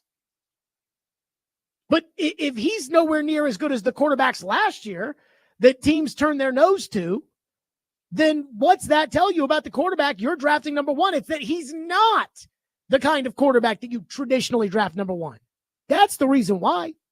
Brandon is up next here on our program. Phone line driven by WilsonCountyHunter.com. Brandon, thank you for calling. Go ahead. Hey, Jared. So, like, you've known what quarterbacks were available way before the draft was going to take place. So because of, like, the incompetence of the leadership of the Titans, they have backed themselves into a corner by not signing somebody in free agency that it's a no-win situation. If they draft Cam Ward based on need of quarterback, he's not worthy of a number 1 pick. But if you don't draft Cam Ward, you're going to be looked at as, oh, we're going to run it back with Will Levis. So, like, they put themselves in a position to where nothing that they do from this point on is going to be a win. So I actually think that there are options there, Brandon. And, okay, they're not great options, and I appreciate your call. They're not great options. This is why I wanted to overpay Sam Darnold, so that I do not end up in this spot where it's like, well, I'm porked if I don't take a quarterback who's worse than all the other quarterbacks. That's why. But again, they're so smart. They've got it all figured out. But I do think there are other options there. Let's get to Luke, and I'll get to that in a second. Luke, who's up next here on the program. Luke, go ahead. Jared, do you like Cam Ward? Do you want Cam Ward? No. I'm on your side then. Hear me out. I'm on your side. I don't want the Tennessee Titans taking Cam Ward. Will Levis, Ryan Tannehill, Marcus Mariota, Zach Mettenberg, Jake Clocker, Matt Hasselbeck, Vince Young, Kerry Collins. When is the last time Tennessee had a good quarterback? Well, I mean, hold on now. Like, so you're going to say that because the Titans haven't had a good quarterback for a while, that it's impossible for them to have a good quarterback? When's the last time Washington had a good quarterback? And they have Jaden Daniels. I don't have faith that they'll put the people around him is what I'm trying to say. Here's Now, the see, other I thing agree with that. But, and I Yeah. appreciate your call, Luke. I do agree with that I think they'll screw it up. And I think what they're doing with the coach is already going to be a problem where, you know, they really want to fire the coach, but the owner won't let them. So they're going to let him coach this year and then they're going to fire him after this year. Like, I think that's a problem. But as far as, you know, well, it did work with Locker, so it's not going to work with Cam Ward. Not sure I buy that. And I hear that too often and it drives me nuts. 615-737-1025. The Colorado Pro Day was today. And there was a large contingency from the Titans. In fact, a bigger contingency than we thought. We'll get to that next. Stillman & Company, 102.5 The Game.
and Company 1025, 1063 The Game, streaming live on Twitter, Twitch, YouTube, and Facebook Live. We are live from the Busy Bee Plumbing, Heating, and Air Conditioning Game Nashville studios. On a Fireball Hot Take Friday, we are presented by the Southern Bank of Tennessee.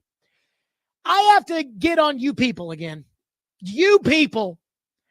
Ran a Twitter poll yesterday. I said, would you trade Cam Ward to the Giants for picks number 3, 34, 99, and the New York Giants' second-round pick? And 51% of you people out there said no. Now, in fairness, 48.9 or 49% of you said yes. And given that every other Cam Ward poll we've run has basically been like 68% of the people say Cam Ward's the best, that is at least encouraging. And I think that's a fair trade. And obviously the Titans aren't ruling out the trade because they were at the Colorado Pro Day today, which featured both Shedeur Sanders and Travis Hunter. And what's interesting is that Chad Brinker had told Jim Wyatt earlier in the week at the owners' meetings that he was not planning to go to the Colorado Pro Day. And Travis Hunter had previously said that he did not plan on working out at the Colorado Pro Day. And yet, Travis Hunter worked out, and Chad Brinker decided to go. Which, again, takes me back to the Giants trade. If the Titans were so sold on Cam Ward that they weren't even thinking twice about it, that it was a slam dunk, I'm not sure Chad Brinker would have gone. Why would he have changed his plans to go all the way out to Boulder to go watch Shedeur Sanders and to go watch Travis Hunter? And I think it's because, again, they deep down inside, the most important thing that matters to them is the draft capital. 3, 34, 99, and next year's second. Those are some really good picks, folks. Number 3, good pick. Number 34, very good pick. Next year's second, good pick, especially if the Giants stink, which they will. And yet, when I read through the replies of the Twitter poll, I saw way too much. Well, I would have to have a first-round pick next year. I'm not doing this trade if I don't get a first-round pick next year. Can I ask what the difference between a first-round pick next year and a second-round pick next year, what difference that is as to whether or not you want to put all your eggs in Cam Ward's basket? To me, the idea of do you want to trade that pick is almost binary. Now, it's not completely binary, but I think it's almost binary. Joe Burrow is on the board. Do you want to trade the pick? Nope. Trevor Lawrence is on the board. Do you want to trade the pick? Nope. Caleb Williams is on the board. Don't call. Well, Cam Ward's not Joe Burrow. He's not Caleb Williams. He's not Trevor Lawrence as a prospect. So why do I have to be so greedy that I have to get the Giants first rounder next year? And look, I have a fantasy that you guys have too, which is that the Giants end up at the last second just saying, fine, here's next year's one. Let's do the deal, just like they did last year on the day of the draft when they called the Patriots, because it's probably going to be number 3 overall. So it's like I get number 3 this year. I get number 3 next year. I get number 7 next year because I'll have a high first rounder. I get 34, 35, and 99. That's what I want. Well, they're not going to do that. But you know what's also crazy when you talk about I have got to have next year's number 1. The way they do this is if you want to trade a pick in next year's draft, subtract a round. If you want to trade a 3rd rounder this year, that's really a 4th rounder as far as the chart is concerned, because you, the team acquiring the pick, you have to wait a year. So instead of getting next year's number 1, I'm getting this year's number 2. It's roughly the same. I love the idea of making that trade because I believe that at that point, you can have your cake and eat it too. Well, who's going to play quarterback, Jared? Shedeur Sanders? Well, who are you going to take with that pick, and who are you going to? Again, I'm not sold on Cam Ward. So I look at the Giants and I think about these top 100 picks, and I talk about what everybody has said. Oh, again, we need a trade. We need a top 100 pick. And now it has to be next year's one. You do realize, according to the trade chart, if the Giants were to make that move, and I think it's funny because we had Fitz on this week and I asked him, forget about next year's one. If the Giants say next year's number 1 pick is completely off the table, you're going to walk away and draft a quarterback that you're not sold on? But I asked Fitz, I said, okay, 334.99 and next year's 2. Who says no? And Fitz goes, I think both sides would say no. That's what makes it a fair deal. The Titans are thinking, I mean, yes, I like it, but I really want next year's number 1 pick. And the Giants are probably thinking, holy crap, we got to deal all that in order to go up and just go up 2 spots? Like, again, a deal that's painful for both sides is usually a deal that is fair. So I got to get on you people that are like, oh, man, no, we can't trade this pick. Some of you think you've got the pick for Jaden Daniels. He's not Jaden Daniels. His college production is not the same as Jaden Daniels. His grading going into the draft is nowhere near Jaden Daniels. He's not Jaden Daniels. So stop acting like he is. That's a fair trade. And so to the 51% of you out there, they're like, nope, not enough for the great Cam Ward. Either you think Cam Ward is better than he is, or you don't understand what I believe is a fair value. And by the Titans sending that huge contingency, Brinker, Borgonzi, McKenzie, Ziegler, Nick Holtz, Denard Wilson, etc. Now, Callahan wasn't there, and we need to have a talk about that. But by them sending that contingency, I'm thinking to myself, well, and that's probably a pretty good sign that they want to scout these players. And again, if they move to 3, to me, Carter's off the board because he's hurt. Then it's probably one of those 2 players. It's probably Sanders or Hunter. And with those picks, I'd be happy with either player, specifically Hunter. But 51% of you, I mean, again, I understand the people that are like, I'm not trading Cam Ward. I think it's wrong. But I understand, hey, I'm not trading the Cam Ward pick. I think Cam Ward's really, really good. I think Cam Ward's going to be really good. So I'm not, I get that. But to the people that are like, nope, need a first round pick next year. No conversation. No, you're getting a 1, 2, 3 this year and a 2 next year. That means that you will have 5 of your own top 100 picks in next year's draft, 1, 2, and 1, 2, 3. And then you will have, well, I guess you'll have 4 because one of them belongs to the Giants with number 1, number 3. So then you would get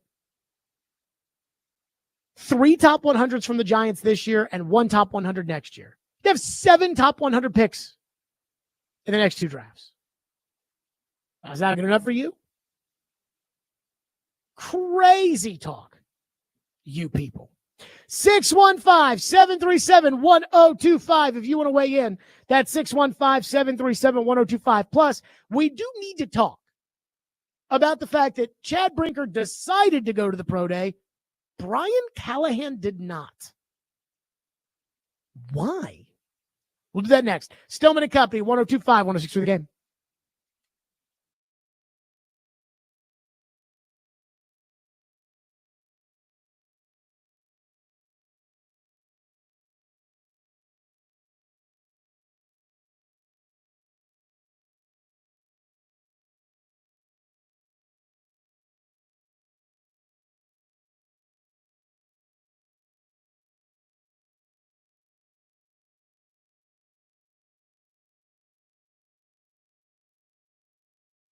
Boy, I tell you, I love Fireball whiskey. Goes down so smooth and it tastes so great.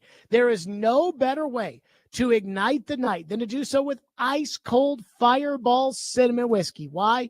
Because it's a real whiskey. And why? Because it's the way to kick off the weekend with your buddies. That's Fireball whiskey. Ignite the night. Please do responsibly and be 21 years or older to enjoy Fireball cinnamon whiskey.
Well, Coach, free agency has kind of come to a crawl right now. I know a lot of focus is on the draft. Tennessee, obviously, the epicenter of the draft, as you as the number one pick. And maybe just talk about pro days, because it is such a crucial pick to be able to work out guys on your own. Put a guy through your workout and the standards of how you want it to be done, rather than agent-driven or player-driven. To get the things that the information you need of things you're going to ask the player to do. That's the most important part to me is the private workout portion for the quarterbacks in particular. You get a chance to coach them some. You see how they interact with your coaching style, how they take coaching in the moment. That part is more hands-on, whereas the pro day is just more of a observation. You're watching, and it's good. You got to see a guy throw live and all that, but I much prefer the private workout. And all the years I've done quarterbacks in the draft, as many guys as I could go see on my own time outside of that environment was always much more productive than an actual pro day. I do believe you got to see quarterbacks throw live. That's all a part of it. But given the choice, I would prefer a private workout over a pro day. Yeah. In general, but both exposures are also good. You know, you get a chance to see how they interact with their teammates, how they interact with the people in the building and that have worked with them.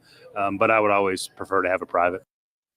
That was Brian Callahan on Sirius XM NFL Radio. Question: where the hell was Brian Callahan today at Colorado's Pro Day? Where was he? Chad Brinker had originally told Jim Wyatt that he wasn't going to go to the Pro Day, and then he ended up going to the Pro Day.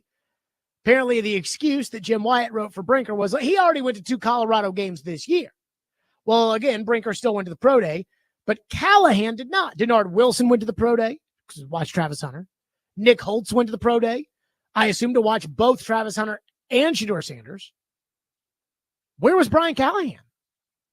What on earth could possibly be more important than Colorado's Pro Day? Like, you're a quarterback guru? Your team might be picking a quarterback, and you're not going to watch all of the quote-unquote touch points?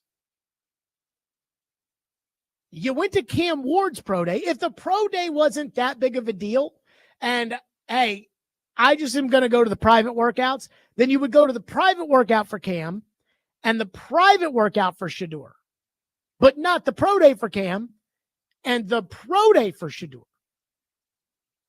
So when I see something like that, I'm like, this sounds fishy.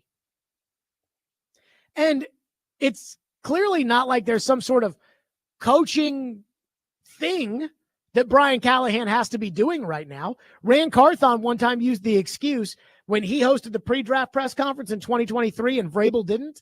He said, well, the players are here in the building today because we have voluntary workouts and meetings, and so Coach Vrabel's doing that, which is a very good excuse. By the way, I saw Vrabel later that night, and I was like, where the hell were you? And Vrabel was like, well, we felt like one voice would probably be better. I was like, that's good, but that's not the excuse that Rand gave. So you might want to get your story straight. But again, why is Brian Callahan not there? And I'm not mad about it. This is not like when they voluntarily skipped the Pro Bowl and then everybody tried to tell me that the Pro Bowl wasn't that big of a deal. Because I know the Pro Day is a big deal. It was a big deal for the Miami Pro Day for them all to go. And apparently it was a big deal for everybody to go to the Colorado Pro Day except the coach. It was a big enough deal for Brinker that he changed his plans, even though he went to 2 games this year. Boy, when I read that in the Jim Wyatt story, that, well, Brinker already went to 2 Colorado games this year, so he doesn't need to go to the Pro Day. I read that like when they skipped the Senior Bowl last year. Oh, they don't need to go to the Senior Bowl. They can watch it on video. Uh-huh. Now, some people are like, they're reading into it saying, is this a sign that they're going to fire Callahan? I don't think that we need a sign that says they're going to fire Callahan. They're going to fire Callahan if they lose this year. They've already said it. But I am trying to figure out, so what the hell were you doing today? What's more important than watching perhaps the future quarterback of the Titans throw the football? Perhaps the future wide receiver corner of the Titans. Like, I would hate to say it, but if Brian Callahan's career as the head coach of the Titans, and really probably career as a head coach, because I don't think he'll get a second shot. If Brian Callahan's career is going to be saved, it's probably going to be based upon what the Titans do with the first pick. And you don't want to be there, but your 2 lieutenants are? That does not make any sense to me. By the way, there's a video Jim Wyatt posted on Twitter of Deion Sanders going up and shaking hands with Brinker, Borgonzi, and Reggie McKenzie. And then there's a 4th guy in there, and he's standing there with Brinker, Borgonzi, and McKenzie. And as Deion comes over, they all start to talk to Deion and shake Deion's hand. And this guy, he must be like a scout or something because he's with them. And then Deion comes over and he kind of realizes like, hey, my credentials are probably not good enough to be in this conversation. Deion goes and shakes his hand. So he comes in and shakes Deion's hand. And then as Deion starts talking to Brinker, Borgonzi, and McKenzie, this guy, this video is incredible. This guy looks over and is like, oh, you guys over there. And he goes and starts talking to like another group while Borgonzi, Brinker, and McKenzie talk to Deion. It was hilarious. It felt like, and I'm a Star Trek guy, and I know most of you probably aren't, it felt like when they go on the away mission, and it's Captain Picard and Commander Riker and Geordi LaForge and the red-shirted ensign who, hate to say it, he ain't making it back. That was the vibe. But again, I'm just trying to figure out, where's Callahan? 615-737-1025, which is our phone number, 615-737-1025. Coy in Clarksville says, please explain to me how Callahan is a guru. That is the biggest lie ever. Manning, Stafford, and Carr were already established. If you want to say Burrow just had the best college quarterback season ever for an LSU quarterback. Callahan has not proven anything. Levis got worse under his coaching. I agree with you that Brian Callahan does not strike me as Sean McVay. I agree. McVay, Shanahan, O'Connell, again, these force multipliers at head coach. And I'm not convinced Brian Callahan is a good coach. I'm not going to completely rule it out and say he's a bad coach, but I am not going to say he's a good. He didn't show me anything last year that would make me think he's a good coach. He's a good man, but good coach, not sure I can get there. But if he can't coach quarterbacks, then he can't do anything. So if Amy wants to keep him on, and I do think some of this is they kept him on because he's a nice guy, because he goes along to get along. He's as nice and genuine as anybody in that ass backward profession can be. But if Brian Callahan has a redeeming quality as a coach, it's going to be to develop the quarterback. So I agree with you. Like, is he a guru? But if it's going to work, he better be a guru. So that's why I'm surprised. Like, if he's supposed to be a guru and he's not there, what the hell is he doing? And don't tell me, like, when Rand left the Kentucky Pro Day early, and then I think it was TD said that, well, the SEC network ran late and Rand had a family commitment. And I mean, the family commitment better be the mob has them, and I have to go drive this $50,000 to them right now to free my family. If not, family can wait. This is the NFL. This is different than most jobs. Well, I'm going to have to leave work early on Thursday because I've got a family commitment. This is the Colorado Pro Day. You can do the family commitment tomorrow. Today, it's Colorado's Pro Day. So I'm trying to figure out where Callahan was today.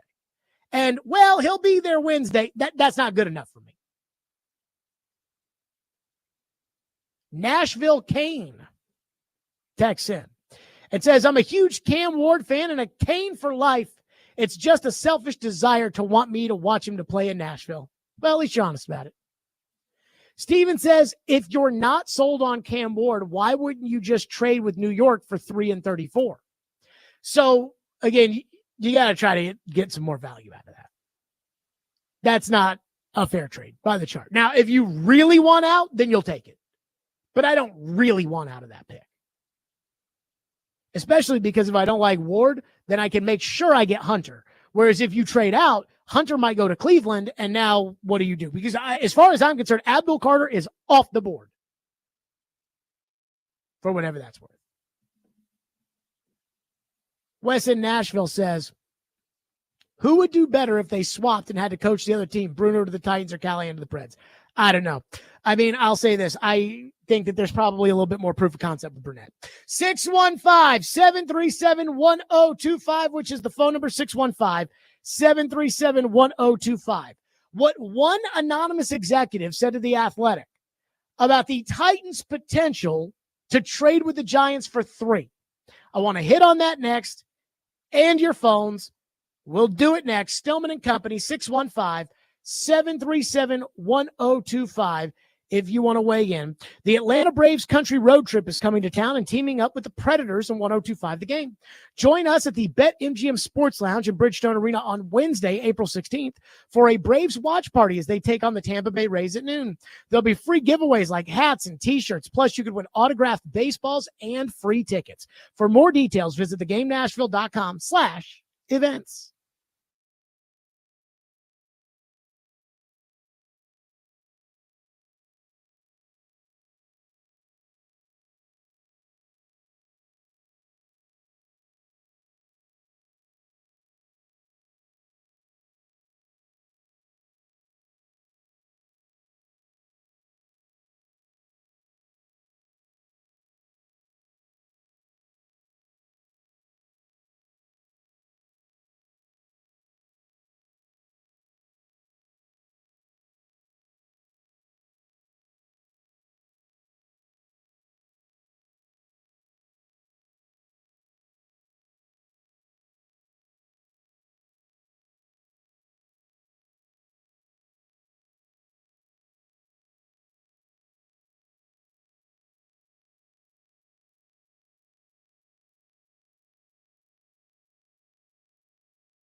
the amount of people who still think the Giants will do it. I just want to ask you, what's wrong with you? It's in my heart. What's the matter with you? To me, the tip-off was not just the signing of Russell Wilson, but the signing of Jameis Winston. 10.5 guaranteed for Wilson. Jameis Winston got 2 years, $8 million with 5.25 guaranteed. And I've heard people say, well, that's nothing. You can easily move on from those contracts, or you can easily swallow that money. But no one's going to trade for those players and their current contracts. Know that. Okay, 1. 2, all right, well, then the Giants can just release them and it's not big money. You think these cheap-ass NFL owners are in the business of just tossing around $5 million signing bonuses? Or, again, Jameis Winston got over $5 million guaranteed. No, but what's to say that you... And I've actually heard NFL analysts, Murray, I'm sorry, paid NFL analysts on ESPN, maybe it was Field Yates, guys whose business it is, say, well, that's nothing for these guys. Nothing for these teams. Dude, have you followed the league? Do you see these NFLPA reports? These teams make players pay for their lunch, pay for daycare. Teams have planes that are 30, 40 years old with ashtrays in them. Sorry, Robert. So you think these cheap-ass NFL owners are in the business of just handing out $5 million guaranteed? Oh, and then if we need to cut them, we cut them. No big deal. There's just $5 million. Hey, dumbass. You think Robert Kraft or the Maras or any of these NFL owners just want to piss away $3 million? Are you stupid? It's all a long way of saying $5 million guaranteed for Winston, $8.5 million guaranteed for Wilson. They're not drafting Shedeur Sanders number 3. Sorry. That was Mike Felger on 98.5 The Sports Hub in Boston, and I heard that, and I was like, that is a very compelling argument. The Giants signed Jameis Winston to a backup contract, and immediately when they signed Winston, it was like the national media and the new people in New York were like, what? They did what? Jameis Winston, he sucks. I'm like, dude, it's $4 million. It's a backup contract. Then they signed Russell Wilson. And I was like, uh-oh. That might hurt the trade potential. And then Adam Schefter and Field Yates and everybody else said, oh, no, they'll still take a quarterback. Or, oh, no, they might still trade. It won't stop them. They won't. And I'm like, okay, well, all these people are saying it. And then Felger goes, you think these owners who are so cheap, you think these owners are just going to say, oh, okay, yeah, let's just throw away $10 million on Russell Wilson? No. Now, I know the Broncos threw away $39 million on Russell Wilson, but that at that point was a sunk cost. There was nothing they could do. If they played him more, they would have had to pay him more money. I think there is something to that. And an anonymous NFL executive in The Athletic, and we used our AI software in order to give us the quote, said this when it came to the Giants and a potential for the Titans to make a trade. They went to Cam Ward's pro day, came back from that, and signed Russell Wilson. To me, that says that the owner said, you cannot trade up for a quarterback. If one falls to you, great, draft him. But you are not trading up for one. Okay. And so I'm like, wow. You know, between what Felger said about the money and how, like, they're not paying Jameis Winston to then be cut $5 million. They're not doing that. And then what the executive said, which is they went to the Cam Ward pro day and the owner said, yeah, we're not trading up for him. Okay, well, I guess we'll go sign Russell Wilson. And that's why when you people say, well, I'll only make a trade for next year's first rounder, I think John Mara may be looking at his hot seat general manager, whom is on the hot seat because he won't fire him, but because he said he was, and said, look, dude, you can't trade away next year's first. We're not doing it. You cannot trade away next year's number 1 pick. You cannot do it. Because if you're not here, I am not handcuffing the next guy who takes the job with the worst team in the league and without a first-round pick. It's not happening. And so that's why, again, I kind of circle that second rounder and say, hey, maybe you can do this for Cam Ward. Terry is up next. Phone line driven by WilsonCountyHyundai.com. Terry, thank you for calling. Go ahead.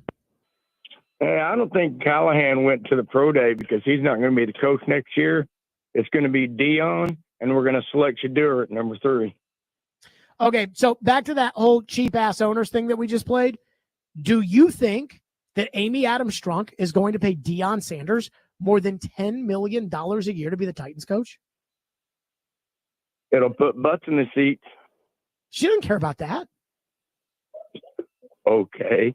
With a new stadium coming up? I mean, again, we're talking about $10 million a year. That's what Deion is making at Colorado right now. He just signed an extension. So there's going to be a buyout. So you're going to have to pay like $10 million to buy Deion out.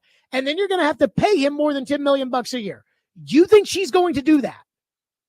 I think they'd take an equal amount of money because Deion wants to coach his son. Are we talking about the same organization, Terry? Thank you. Are we talking about the same organization? Like the Tennessee Titans. The Tennessee Titans are going to pay Brian Callahan not to coach. So he's making like $3, $4, $5 million. They're going to pay him not to coach for the next 3 years, which is totally possible.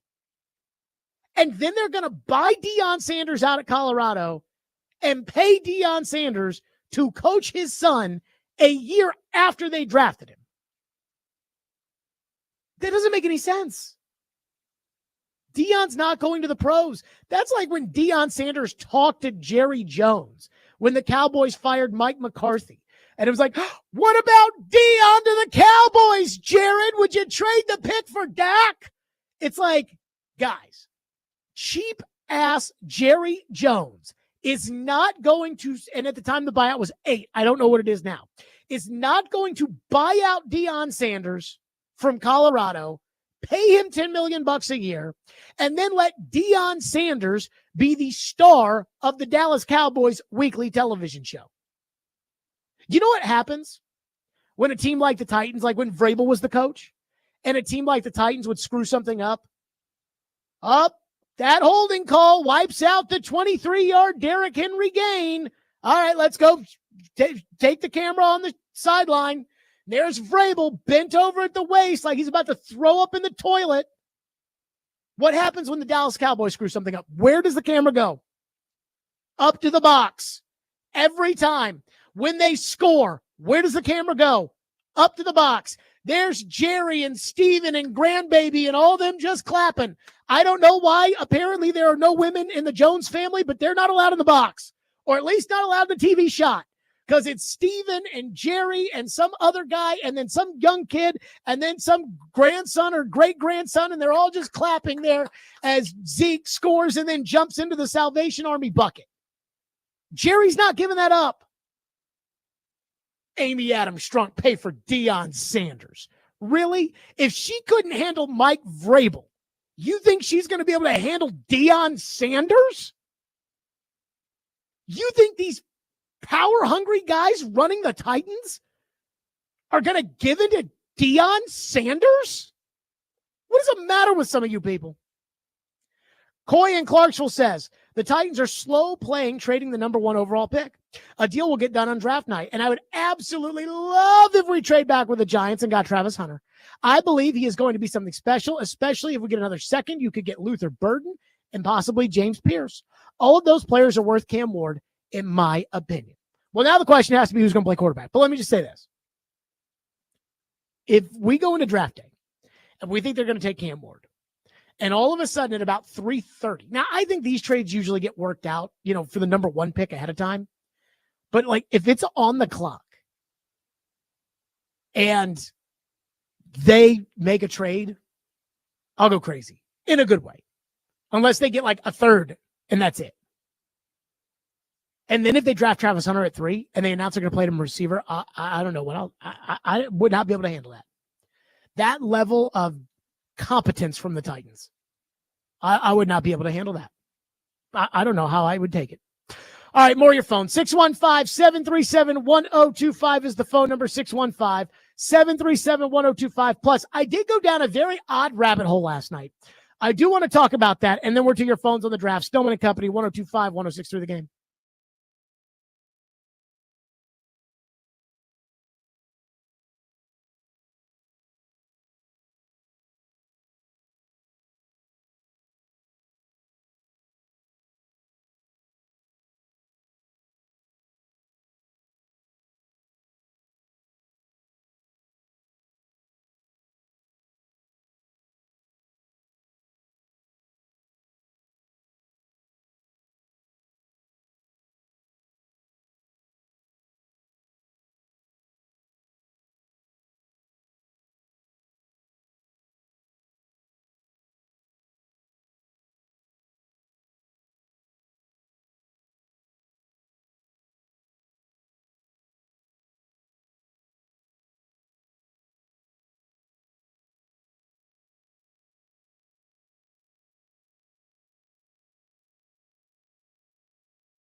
Stillman and Company, be caller 5 right now at 615-737-1025. You'll win a pair of tickets to see Nateland Presents Good Clean Funny on Tuesday, April 8th at the Ryman Auditorium, hosted by Aaron Weber and featuring comedians Ryan Hamilton, Dustin Nickerson, Derek Stroop, Lance Larrabee, Mia Jackson, and Paula Kozinski. So I do want to share this story. I don't know why. Usually I kind of just stick with the bread and butter topics, but it is draft season. So last night after the show was over, we had the storms coming in and I was at home. It was me and the 2 dogs and my kid, and I put him to sleep.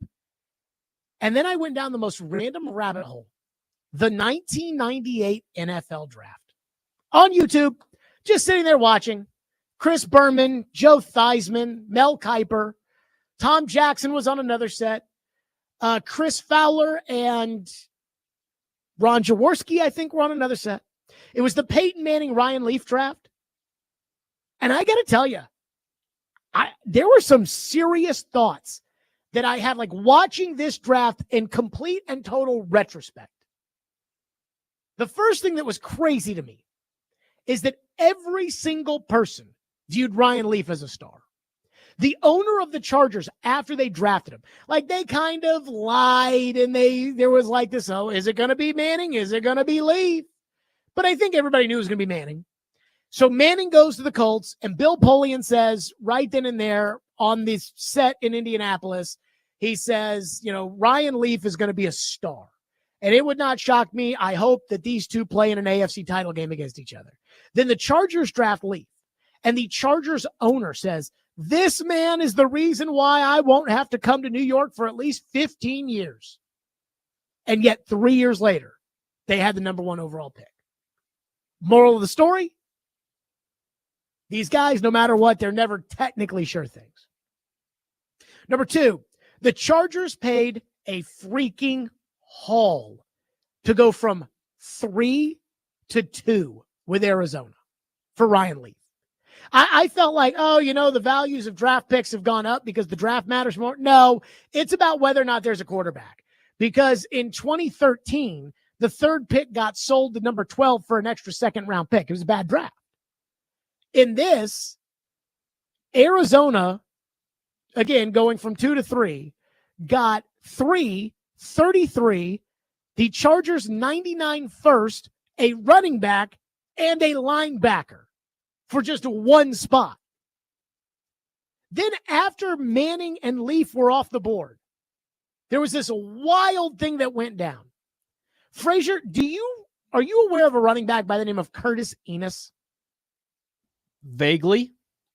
So Curtis Enos was the 5th overall pick, I believe, to the Bears. Andre Wadsworth, whoever the hell that is, went 3. And then Charles Woodson, who's in the Hall of Fame, went 4. And then Curtis Enos to the Bears at 5.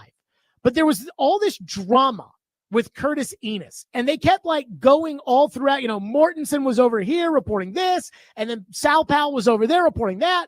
Chicago demanded 2 first-rounders from Jacksonville for Curtis Enos. And apparently Jacksonville wanted him badly, but would not do the 2 first-rounders in order to move up for Curtis Enos. The Rams were at 6. Again, Chicago took him at 5. The Rams were at 6. And they would not move up for Curtis Enos because the demand was so much. And apparently the Patriots wanted Curtis Enos so badly, and they had 2 first-rounders. And apparently Chicago demanded 2 first-rounders that year and a 3rd-rounder in order not to take Curtis Enos. And you know what's crazy? Of all those players and picks involved, Curtis Enos was the worst. The Jags did not make the move. They took the 2nd running back off the board, Fred Taylor. The Rams at 6 did not make the move. A year later, they dealt a 2nd and a 4th for Marshall Faulk. Hall of Fame. Fred Taylor probably should be in the Hall of Fame. And then with the Patriots, the 2 first-rounders, or 2 of the 3 first-rounders that, again, Chicago wanted to move off of Curtis Enos, ended up being Tabucky Jones and Damian Woody, starters who won Super Bowls for them. And not only that, Mortensen said if they move back, if Chicago trades the Curtis Enos pick and they move back, they're going to do it for a linebacker. They're either going to take Takeo Spikes or Keith Brooking. Again, both Pro Bowl, all pro caliber players for a decade. Curtis Enos scored 4 touchdowns in the NFL. And just the hubbub over Curtis Enos. It's like, what? And then finally, other than Manning and Leaf, which dominated the telecast for like the first 30 minutes as those two teams were on the clock, as soon as that was over, the entire story of the draft became about Randy Moss. Like we always talk about, how stupid were the Titans to take Kevin Dyson over Randy Moss? And Floyd used to tell me, he's like, I don't regret it. People say whatever they want. He never regretted it because he had a certain standard that he expected guys to meet as far as, whether or not they were on the board. And Randy Moss's off the field stuff was why he wasn't on the board. And they even had like coaches talking about this on the draft telecast. Dick Vermeil, I guess he sucks. Dick Vermeil said he's off the board. Tony Dungy in Tampa Bay said, well, you have to err on the side of caution. Mel Kiper had his top 20 list. Randy Moss wasn't on it. And Mel said he'd be top 5 if it wasn't for all the off-the-field stuff. Linda Cohn was at Marshall and talked to Randy Moss's coach and teammates about whether or not he was a good player and a good guy. It was wild how much coverage Randy Moss got that draft. I figured it was like, yeah, teams don't really want to talk about it. Every pick, like after Curtis Enos went off the board, every pick was like, oh, here's the Saints. Is Mike Ditka going to take Randy Moss? No. Okay, here are the Cowboys. Are the Cowboys going to take Randy Moss? No. And so I just find it fascinating. And again, I think the thing that's crazy is I look back at the draft, and there were a lot of good players in that draft. But man, some of the obsessions, Curtis Enos. Just reminds you like, the draft and like what we think of the draft, it's not everything. Okay, Chad Withrow from Outkick joins us next on the program. 615-737-1025, Stillman & Company, 1025, 106 for the game.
Stillman and Company, 102.5, 106.3 The Game, streaming live on Twitter, Twitch, YouTube, and Facebook live from the Busy Bee Plumbing, Heating, and Air Conditioning Game National Studios, and presented by the Southern Bank of Tennessee on a Fireball Hot Take Friday. Chad Withrow joins us from Outkick, presented by the Southern Bank of Tennessee, your bank for small business.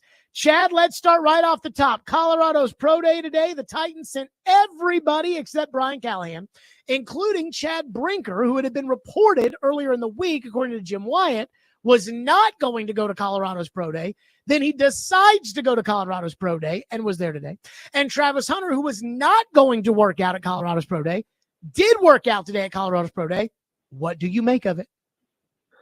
Well, I'll say what I made of the first report that Chad Brinker and some Titans people weren't going. I think that's very dumb. If you have any opportunity to get information, you take that opportunity, especially when you're drafting number one overall. I did not understand any report about Chad Brinker not going to Colorado's Pro Day. Well, I don't understand why you wouldn't. I mean, you want to go get every bit of info and intel that you can on prospects that are going to go high in the draft if you're drafted first. So I'm happy to see that they went. And what it tells me is that they're doing their job, because their job is to go to these things and to watch the players and to talk to people, especially when you're talking about two guys that are going to go in the top four of the draft in Shedeur Sanders and Travis Hunter. I don't think it tips their hand on anything or means that they're not in love with Cam Ward or they're not going to take him or any of that. I just think it shows that they're doing their job, and whatever that report was that they weren't going to go, that was troubling to me. What do you make of the fact that Brian Callahan didn't go? Apparently there's a private workout Wednesday. He'll go for that, but he did not go today, whereas Nick Holtz and Denard Wilson went to the Colorado Pro Day. Maybe Miss Amy didn't approve the expense. I don't know. I mean, honestly, I really don't. I have no idea, and I don't make anything of it, honestly, Jared. It's an organization that is making some very odd decisions about a number of things. And some of them have to do with expense. So I really don't know if he's going to get a chance to have a private workout with him. Then I guess that's fine, but I have no clue why Brian Callahan wouldn't be there also. What odd decisions about expense are you talking about? Oh, I'm talking about their departments within that organization in broadcasting and things that they're going to be doing and revamping and other things that are going to change soon. I can't give you specifics, but I know some things are going to be changing as to what we've been expecting from years past. So it's an organization that is trying. We talked about it last week. They're trying to distance themselves from their past. They're trying to be something completely different. This is Titans 2.0, and things are going to be done differently. But my answer to what do I make of certain things when it involves an expense is I don't know what's approved and what's not. And I don't know what they're doing half the time, because it's unlike anything that's been done in the past is the best way that I can describe it. So it's tough to really get a read or read too much into anything, because it's all so different than what we knew. And you and I have covered this team for a long time than what we've known from years past. Fascinating. By the way, I really wish that Floyd was alive for a lot of reasons, but so he could talk about this organization right now. I'd love to hear his thoughts on the direction of a lot of things. I try not to say like, oh, Floyd would have done this or Floyd would have done that or Floyd would have, because he and I differed in opinion all the time. And sometimes he had opinions that kind of shocked me. But man, there have been some things that have happened around here lately, and not just, under this administration or the previous one. I mean, even J-Rob, who was his guy. There were things that have happened that I'm like, man, if Floyd saw this, like when Vrabel fired Haas, I'm like, oh my God, if Floyd saw this, he'd have gone nuts. That kind of stuff. And seems to be continuing down at least some path that way. Do you think there's any way that the Titans are trying to have their cake and eat it too?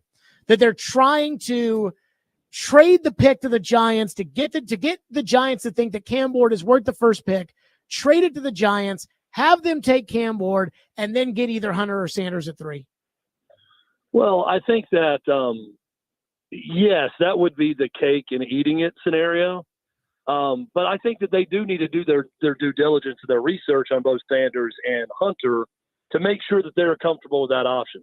Look, I think the Titans really like Cam Ward. And if they're going to sit at number one, they're going to draft Cam Ward. And that's kind of been the assumption from the beginning. And I also think that they're going to continue to hold out hope that the Giants or someone else gives them exactly what they want in a trade package, and they could trade back and maybe get, let's say it's the Giants, get one of those two guys with that next pick. I don't think it's going to happen at this point, and they're going to end up drafting Cam Ward.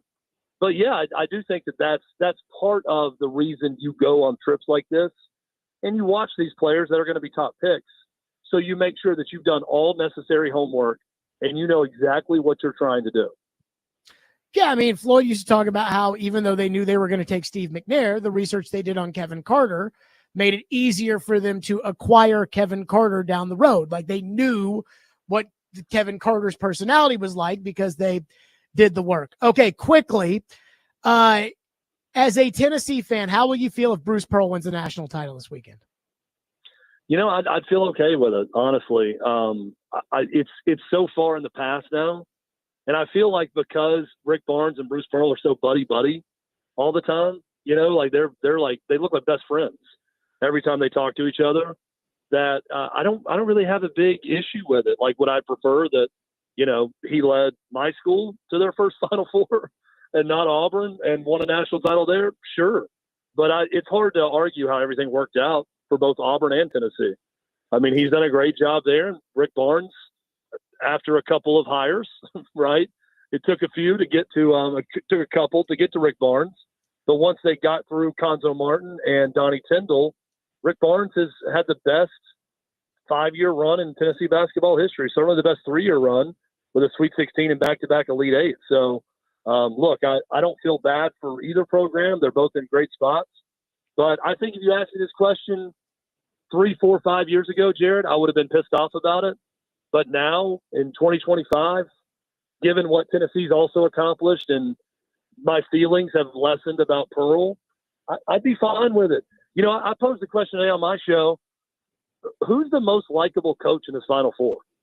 Like, who's the guy that people on the outside are rooting for to win? Is it Pearl? Sampson. Kelvin Sampson, who was fired at Indiana? My point is, like, you got a guy who was fired and got a show cause. You got another guy who's fired from a preeminent job for cheating with the NCAA. You got another guy in Todd Golden who magically stalked multiple women and allegedly sent photos of himself to women. And Florida found no wrongdoing, and that story went away, right, in December, but when his team was really good. Then you got John Shire, who seems like a decent enough guy who coaches Duke, who most of America hates. So this is a sort of an odd Final Four in that there's not that one plucky underdog story, great guy coach that's in there that everybody root for. If Rick Barnes, if Tennessee didn't completely lay an egg in the first half against Houston, and it was Rick Barnes in the Final Four, it'd be Rick Barnes that most of America and most of basketball would be rooting for. I mean, I think you're right. It's probably Kelvin Sampson, but it's just not an obvious one this year in the Final Four. Chad Withrow, we had to expedite this one today because of Vandy baseball. Great stuff. We will talk much, much, much more extendedly next week. Let's talk Titans broadcasting next week, Jared. It'll be fun. We'll spend 15 minutes on it. I got thoughts. I mean, there is a T apparently in the text line. People want to know what Chad Withrow is saying. Chad is presented by the Southern Bank of Tennessee, as always. And again, special thanks to Chad for doing a short edition this week with us because Vandy baseball is in Gainesville. That is next. Stillman and company. Everybody have a great weekend. We'll see everybody Monday at 2.